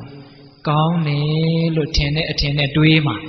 စောတော်တုန်းကဝိတက်ကိုရောက်သွားတာနော်ဝိနည်းစရာဝိတက်ကိုရောက်သွားတာနော်ကောင်းတယ်ထင်တဲ့အထင်နဲ့တွေးတာအလကားတွေးတာမဟုတ်ဘူးသူ့ရဲ့နောက်ွယ်ကပပင်စနဲ့ရှင်တဲ့အမှတ်ပညာကြီးကစိတ်ဆိုပြီးတော့ခိုင်းနေတာပေါ့ဆိုလိုတာကဟုတ်လားဒါကြောင့်စွန်းလုံးစလို့ကြီးပြောတာကြားဘူးတယ်ဟုတ်လားမြင်တာကိုသင်ညာဖုံးတော့သင်္ကာမကင်းဖြစ်တတ်တယ်တဲ့နော်မြင်နေတာကြားနေတာရုပ်တည်ဉာဏ်တွေကိုမြင်တာကြားတာပါပဲတကယ်ကအစင်းတွေမြင်တယ်အတန်တွေကြားတယ်သို့သောသင်ညာကဖုံးလိုက်တဲ့အခါကျတော့ယောက်ျားကိုမြင်တယ်လို့ထင်တယ်မိန်းမကိုမြင်တယ်လို့ထင်တယ်လှတာကိုမြင်တယ်လို့ထင်တယ်အိုတာကိုမြင်တယ်လို့ထင်တယ်ချစ်တဲ့သူကိုမြင်တယ်လို့ထင်တယ်မုန်းတဲ့သူကိုမြင်တယ်လို့ထင်တယ်မြင်တာကတော့အစင်းမြင်တာပဲသို့သောသင်ညာဖုံးလိုက်တော့အများကြီးရှုပ်သွားတယ်ရှုပ်တာမှ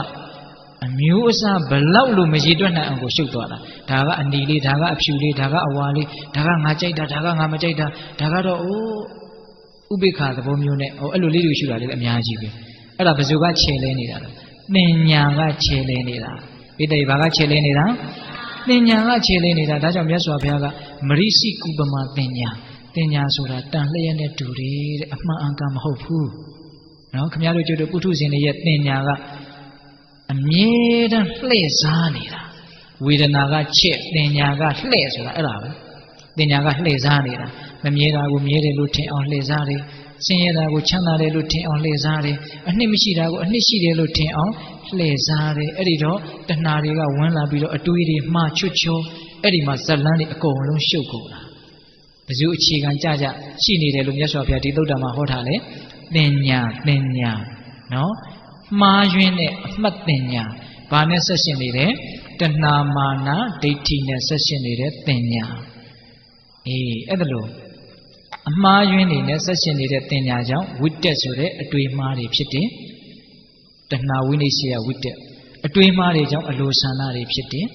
အလိုဆန္ဒတွေကြောင့်ပြည့်ရင်ချစ်မယ်မပြည့်ရင်မုန်းမယ်ချစ်ချင်းမုန်းခြင်းကြောင့်ချစ်ရင်ဝန်တိုမယ်မချစ်ရင်မနာလိုမယ်မနာလိုခြင်းဝန်တိုခြင်းကြောင့်မကောင်းမှုဒုစရိုက်တွေနဲ့တကွဒုက္ခတွေတောကတွေအမျိုးအနိဋ္ဌာယုန်တွေလောကကြီးမှာပေါ်ပေါက်လာတယ်တရားကလိပ်ပတ်လည်သွားပြီနော်ဒါပေမဲ့အဖြေကမပြီးသေးဘူး အဲ့ဒီပပင်စတင်ညာဆိုတဲ့ပပင်စနဲ့ဆက်ရှင်တဲ့ပပင်စသင်္ခါ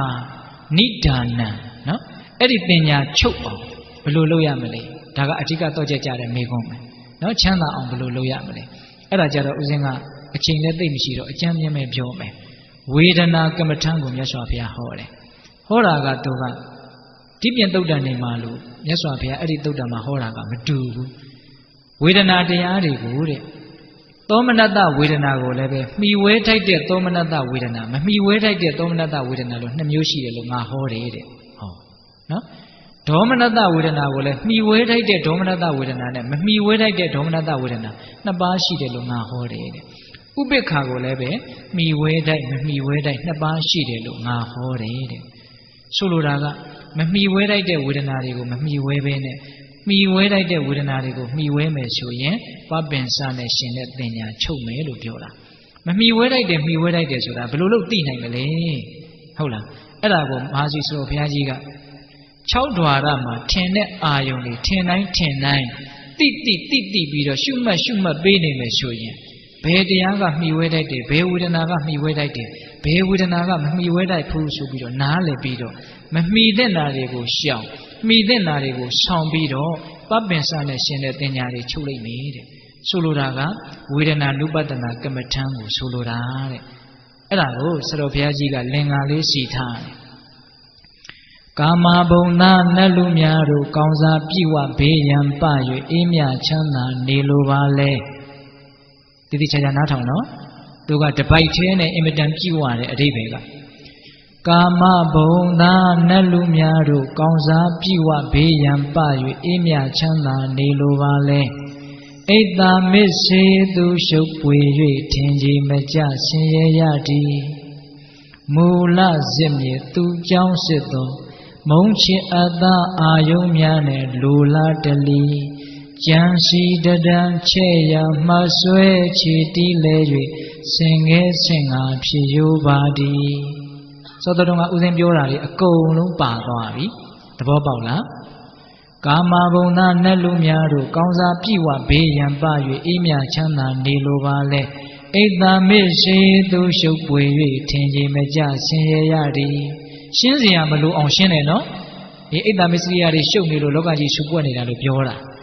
အိတ်တာမစ္စေသူရှုပ်ပွေ၍ထင်ကြီးမကြဆင်းရဲရသည်မူလစစ်မြစ်သူကြောင့်စစ်တော်အဲ့ဒီအိတ်တာမစ္စရိယဘာကြောင့်ဖြစ်တယ်လဲလို့အကြောင်းတွေကိုရှာလိုက်တော့တဲ့မုံချစ်အသာအာယုံများနဲ့ချစ်ချင်းမုံချင်းပေါ့နော်လိုလားတလီအဲ့ဒီချစ်ချင်းမုံချင်းကလည်းအလိုလားခြင်းဆိုတဲ့အလိုဆန္ဒကြောင့်ဖြစ်တယ်လိုလားတလီကြံစီတဒံကြံစီတယ်ဆိုတာကတော့ဝိတက်ပေါ့နော်ကြံစီတဒံချဲ့ရန်မှဆွဲဆိုတာပပင်စနဲ့ရှင်တဲ့သင်ညာဆရာတော်ကြီးအင်မတန်စကလုံးကြစ်လက်တယ်နော်ချဲ့ရန်မှဆွဲခြေတီလဲ၍အခြေတီလိုက်တာကစားလွဲနေတာတဲ့ကောင်းတယ်နော်စကလုံးတွေဟုတ်လားချဲ့ရန်မှဆွဲခြေတီးလွဲ၍ဆင်ငယ်ဆင်ငါဖြစ်ရိုးပါသည်6ဖြာတွား၌6ဖြာတွားရာထင်သမျှကိုမှတ်ကြသဖြင့်မမီသင့်ရှောင်မီသင့်ဆောင်၍မှန်အောင်ပြင်မလမ်းမှန်ကြသည်မုတ်ချချမ်းသာရေးပေသည်6ဖြာတွားရာထင်သမျှကိုမှတ်ကြသဖြင့်မမီသင့်ရှောင်မီသင့်ဆောင်၍မှန်အောင်ပြင်မလမ်းမှန်ရမည်မုတ်ချချမ်းသာရေးပေသည်တဲ့အာယုံ6ပါးဒေါရ6ပါးထိခိုက်တိုင်းအတိအမှတ်ပြုတ်ပြီးတော့ပေးရမယ်အဲ့ဒါဆိုလို့ရှိရင်ဘယ်ဝေဒနာခံစားတိုက်တယ်ဘယ်ဝေဒနာမခံစားတိုက်ဘူးဘယ်ဟာကရှောင်တဲ့နေဘယ်ဟာကဆောင်တဲ့နေဆိုတာကိုနားလို့ပြီးတော့လမ်းကြောင်းတွေတက်ပြီးတော့ချမ်းသာလိမ့်မယ်တဲ့ဟုတ်လားဒါကြောင့်ဆရာကြီးကရေးတယ်နော်ဖြစ်တိုင်းမပြတ်ရှုမှတ်နေလျင်ယုံနာနှမျိုးကြောင်းကျိုးသိမြင်မမြဲခြင်းရဲ့ဉာဏ်နဲ့ပေါ်လေအနတ္တတိယနိဗ္ဗာန်ဝင်လုပ်ငန်းစဉ်ချမ်းသာကြောင်းလုပ်ငန်းစဉ်ကိုအစအဆုံးအင်မတန်ပြည့်စုံတဲ့လင်္ကာလေးဆိုလိုလဲထန်ကတိုင်းကြတယ်အနှစ်သာရလည်းအင်မတန်ပြည့်ဝတယ်အမြဲတမ်းဆိုးနေမယ်ဆိုရင်တောင်မှတတိကပ်ပြီးသားဖြစ်လိမ့်မယ်နော်ဖြစ်တိုင်းမပြတ်ရှုမှတ်နေလျင်ယုံနာနှမျိုးကြောင်းကျိုးသိမြင်ဖြစ်တိုင်းထ ထီလို့တော်၎င်းမြင်လို့တော်၎င်းကြားလို့တော်၎င်းတွေးလို့တော်၎င်းခံစားလို့တော်၎င်းဖြစ်လာသမျှတရားတွေကိုဖြစ်တိုင်းအတိအမှတ်ပြုနေမယ်ဆိုလို့ရှိရင်တဲ့ယုံနာနှမျိုးကြောင်းကျိုးသိမြင်ဖြစ်လာတဲ့တရားတွေဟာဖြစ်เสียရှိလို့ဖြစ်တာဘယ်သူဖန်တီးတာမှမဟုတ်အကြောင်းရှိလို့ဖြစ်ပေါ်လာတဲ့အကျိုးတရားမျှပဲလို့သိတယ်တဲ့ယုံနာနှမျိုးကြောင်းကျိုးသိမြင်မမြဲရှင်ရဲ့ဉာဏ်တဲ့ပေါ်လွင်နောက်တော့ဉာဏ်တွေကထက်လာပြီးတော့မမြဲတဲ့သဘောတရားတွေဖြစ်ပေါ်လာပြီးတော့ကွယ်ပြောက်သွားတာကြီးပဲနော်ဆင်းရဲတဲ့သဘောတရားတွေဒီလိုဆင်းရဲနေတာကိုမဆင်းရဲအောင်လည်းတားမရရှိမရပျောက်သွားတာကိုလည်းမပြောက်အောင်ဘယ်သူမှတားမရရှိမရသူသဘောသူဆောင်ပြီးတော့ဖြစ်ပြနေတဲ့အနတ္တသဘောတရားပဲလို့သိလာရင်နောက်ဆုံးနိဗ္ဗာန်ကိုတောင်မျက်မှောက်ပြုနိုင်နေတဲ့မကောင်းဘူးလားတခါကြီးများကောင်းတယ်နော်ဒါကြောင့်မရှိဆိုကြီးကဖြစ်တိုင်းမပြတ်ရှုမှတ်နေလည်းရင်ယုံနာနှမျိုးကြောင်းကျိုးသိမြင်မမြဲရှင်ရဲ့ဉာဏ်နဲ့ပေါ်လဲအနတ္တတိယနိဗ္ဗာန်ဝင်ဒီလမ်းစဉ်လေးတိုင်းလိုက်မယ်ဆိုရင်ပပင်စနဲ့ရှင်တဲ့တင်ညာချုပ်မယ်တဲ့အဲ့ဒီလိုမြတ်စွာဘုရားကမိဝဲတဲ့မမိဝဲတဲ့ဆက်ရှင်ပြီးတော့ဝေဒနာကမ္မထံကိုဟောတော့တရားမင်းသောတာပန်ဖြစ်တယ်သောတာပန်ဖြစ်ပြီးတော့အဲ့ဒီခဏမှာပဲရှုတိပြီးတော့တရားသိတယ်သိပြီးတော့အဲ့ဒီနားတယ်မဲ့တရားမင်းအသစ်ပြန်ဖြစ်တယ်အဲ့ဒါလို့တရားအဟောင်းအသစ်လဲသွားတာလို့မြတ်စွာဘုရားနဲ့တရားမင်းပဲသိတယ်ကျန်တာဘယ်သူမှမသိဘူးတဲ့တရားမင်းလုံးဝချမ်းသာရရသွားတာပေါ့နော်အဲ့ဒီမှာသူဆက်ပြီးတော့မေးပါသေးတယ်ပါတိမောက္ခတံဝရသီလပြည့်စုံအောင်ဘယ်လိုလုပ်ရမှာလဲတရားကဟောချိန်မရှိတော့ဘူးပါတိမောက္ခတံဝရသီလဆိုတာယဟန်နေကျင့်သုံးတဲ့သီလပေါ့နော်အဲ့ဒါပြည့်စုံခြင်းလို့ရှိရင်တဲ့ကိုယ်နဲ့ကျင့်တဲ့ကာယတမာစာရနှုတ်နဲ့ပြောတဲ့ဝစီတမာစာရအသက်မွေးဝမ်းကြောင်းမှုရှာဖွေရေးဆိုတဲ့ပရိယေတနာဒီသုံးခုမှာမိဝဲတဲ့မမိဝဲတဲ့နှစ်မျိုးစီရှိတယ်လို့ငါဟောတယ်တဲ့နော်ကာယကံဝစီကံရှာဖွေမှုအဲ့ဒါကိုစင်ကြယ်အောင်လုပ်ရင်ပါတိမောက္ခတံဝရသီလပြည့်စုံနေလို့ဒါအချင်းချုပ်ပြောတာပိဿတို့ကိုအကျေပြောခြင်းမရှိတော့ဘူးနော်နောက်တရားမင်းကဆက်မေးတယ်ဣန္ဒြိယတံဝရသီလပြည့်စုံအောင်ဘယ်လိုလုပ်ရမှာလဲတဲ့တဏှာကြီးကခွဲတော့မှမို့တရားကိုတက်တုတ်ရိုက်နေတာဟုတ်လားဣန္ဒြိယတံဝရသီလပြည့်စုံအောင်ဘယ်လိုလုပ်ရမှာလဲတဲ့ဣန္ဒြိယတံဝရပြည့်စုံခြင်းလို့ရှိရင်တဲ့အစင်းတွေအတန်တွေအနံ့တွေအရသာတွေအတွေ့အထိတွေဓမ္မယုံဆိုတဲ့ဒီအာယုန်တွေနဲ့တွေ့တိုင်းဒီအာယုန်တွေမှာမှီဝဲတဲ့မမှီဝဲတဲ့နှစ်မျိုးစီရှိတယ်လို့ငါဟောတယ်တဲ့နော်အဲ့ဒါဣန္ဒြိယတံဝရသီလပြည့်စုံခြင်းရဲ့တရားအနှစ်ချုပ်ဣန္ဒြိယတံဝရဆိုတာဣန္ဒြေကိုလုံခြုံအောင်စောင့်စည်းတာဣန္ဒြေဆိုတာဘာလဲမျက်စိနားနှာလျှာကိုယ်စိတ်ဣန္ဒြေကအမျိုးမျိုးရှိရဲ့နော်ဣဋ္ဌိန္ဒြေပုရိသိန္ဒြေကြားဘူးလားအဲ့ဒါတွေကိုကြားဘူးလားကြားဘူးတယ်နော်တတ္တိန္ဒြေဝိရိယန္ဒြေကြားဘူးလားတရားတရားဣန္ဒြေဆိုတဲ့အဓိပ္ပာယ်ကဘာကိုပြောတာလဲဣန္ဒြေဆိုတာဘာကိုပြောတာလဲအစိုးရတာကိုပြောတာဣန္ဒြေဆိုတာဘာကိုပြောတာလဲအစိုးရတာကိုပြောတာမျက်စိကဘာကိုအစိုးရတာမြင်ခြင်းမှာအစိုးရတာဟုတ်တာပေါ့မြင်တဲ့ကိစ္စကိုနားကဝင်လှုပ်ချင်လို့မရဘူးနော်မြင်တဲ့နေရာမှာသူဆရာကြီးပဲသူကလွဲလို့ဘယ်သူမှမတတ်နိုင်ဘူးနော်ဒါကြောင့်မြင်တဲ့ကိစ္စမှာမျက်စိဟာအစိုးရပဲကြားတဲ့ကိစ္စမှာနားဟာအစိုးရပဲအနက်နဲ့ပတ်သက်လာရင်နှာခေါင်းဟာအစိုးရပဲဒါကြောင့်သူတို့ဟာဣန္ဒြေဆိုတဲ့နာမည်ကိုရတာအဲ့ဒီဣန္ဒြေ6ပါးကိုတတိနဲ့ထိမ့်သိမ့်ပြီးတော့မှီဝဲတဲ့နာကိုမှီဝဲမယ်မမှီဝဲတဲ့နာကိုမမှီဝဲဘူးဆိုရင်အဲ့ဒါဣန္ဒြိယတံဝရသီလပြည့်စုံတယ်လို့နေကုန်းချုပ်အဲ့ဒါလို့ဟောတော့ဝမ်းမြောက်ဝမ်းသာနာယူပြီးတော့တရားမင်းတာဝရိနာနတ်ပြည်ကိုတရားအသစ်အဖြစ်ဖြင့်ပြန်သွားတယ်ဆိုပြီးတော့တက္ကပညာတုတ်တန်ဆုံးသွားတာဆုံးရင်လည်းလွယ်လွယ်လေးပဲနော်တရားကတော့ဟုတ်လားအေးဦးဇင်းအခုတရားဟောတာတနာရီတောင်မခွဲသေးပါဘူးဟုတ်လားဒါပေမဲ့ဦးဇင်းကတနာရီ15လောက်မှန်းလာတာကိုပြောရင်းနဲ့နည်းနည်းပြောရတာစိတ်တိုင်းကကြသွားတာဟုတ်လားအဲ့တော့တရားကမဆုံးရင်ပဲဖြစ်နေတယ်ဒကမာကြီးတို့ရဟင်အဲ့တော့ဦးဇင်းအခုပြောခဲ့တာတွေကိုပြန်ပြီးတော့အနှစ်ချုပ်တော့မယ်နော်အေးတရားမင်းမေးတာကတော့အကျဉ်းမြင်အဖြစ်ပြဿနာ3ချက်ပေါ့ဟုတ်လားချမ်းသာကြောင်းတရားရဲ့ပါတိမောက္ခတံဝရသီလရဲ့ဣန္ဒြိယတံဝရသီလရဲ့အဲ့ဒါကိုဦးဇင်းတို့ကချမ်းသာကြောင်းတရားကိုပဲအကျေပြောလိုက်တာဟုတ်လားအေးဒီနေ့ပြောခဲ့တာတွေထဲမှာဘုဒ္ဓတွေလည်းအများကြီးပါတယ်ဟုတ်လားတရားမင်းမြတ်စွာဘုရားကိုချင်းကပ်ပုံချင်းကပ်နည်းဘုဒ္ဓတွေအများကြီးရတယ်နော်အေးပြီးတော့တရားမင်းမေးတယ်လောကကြီးငြိမ်းချမ်းခြင်းပါလျက်ခင်နဲ့မငြိမ်းမချမ်းနေကြရတာဘာကြောင့်လဲဘာကြောင့်လဲတဲ့ဣ အိတ်တာမစ္စရိယတရားကြောင့်အဲ့ဒီအိတ်တာမစ္စရိယကဘာကြောင့်ဖြစ်တာလဲချစ်ချင်းမုန်းခြင်းကြောင့်အဲ့ဒီချစ်ချင်းမုန်းခြင်းကဘာကြောင့်ဖြစ်လဲအလိုဆန္ဒကြောင့်အလိုဆန္ဒပြည့်ရင်ချစ်မယ်အလိုဆန္ဒမပြည့်ဘူးဆိုရင်မုန်းမယ်အဲ့ဒီအလိုဆန္ဒကဘာကြောင့်ဖြစ်တာလဲအတွေးတွေကြောင့်ဘလို့တွေးတာလဲကောင်းတယ်လို့ထင်ပြီးတော့ဆုံးဖြတ်ချက်တွေချပြီးတော့တွေးနေတဲ့အတွေးတွေပေါ့နော်စိတ်ကူးထဲမှာဆုံးဖြတ်ချက်တွေချပြီးတော့ကောင်းတယ်လို့ထင်ပြီးတော့တွေးနေတာအဲ့ဒီဝိတက်ကဘာကြောင့်ဖြစ်လဲပပင်စနဲ့ဆက်ရှင်နဲ့အမှတ်တင်ညာကြောင့်ဖြစ်တာအဲ့ဒီအမှတ်တင်ညာဇိုးကြီးပျောက်သွားခြင်းဘယ်လိုလုပ်ရမှာလဲဝေဒနာနုပတနာကမ္မထံကိုရှင်းပြန်ရမှာခံစားမှုတွေရဲ့သဘောတဘာဝကိုနားလည်အောင်ကြိုးစားရမှာဟုတ်လားဦးဇင်းတို့တဲ့ပြောမယ်ဆိုရင်တော့ခံစားမှုတွေရဲ့မမြဲတာကိုမမြဲဘူးလို့သိနေဆိုလို့ရှိရင်ကောအဲ့ဒီပပ္ပဆန်နဲ့ရှင်တဲ့တင်ညာမချုပ်နိုင်ဘူးလားချုပ်နိုင်နေပါတိမောက္ခတံဝရသီလဆက်မိတယ်အိန္ဒိယတံဝရသီလဆက်မိတယ်အဲ့ဒါဦးဇင်းတို့အင်မတန်ရှည်လျားတဲ့တက္ကပညာသုတ်တန်ကြီးရဲ့ဒါအနှစ်ချုပ်နော်ညပေါင်းများစွာဟောလို့ရတဲ့တရားကိုဦးဇင်းတို့တဏှာကြီးမခွဲခင်မှာပဲပိဿပေါင်းသူတော်ကောင်းတို့ကိုတတ်နိုင်သမျှရှင်းပြပါတယ်ဟုတ်လားဒါကြောင့်ကိုယ့်ရဲ့ဘဝငြိမ်းချမ်းခြင်းနဲ့အေးချမ်းခြင်းနဲ့ဆိုလို့ရှိရင်ဒီတရားတော်မှာလာတဲ့နည်းတွေအတိုင်းကြိုးစားကြမယ်ဆိုရင်ငြိမ်းချမ်းမယ်အေးချမ်းမယ်ဟုတ်လားဒါကြောင့်ကိုယ့်ရဲ့ဘဝငြိမ်းချမ်းအောင်ကြိုးစားပြီးတော့တစ်ဆက်တည်းပဲကိုယ်အိမ်ကိုယ်ရက်ကွက်ကိုယ်မြို့ကိုယ်ရွာ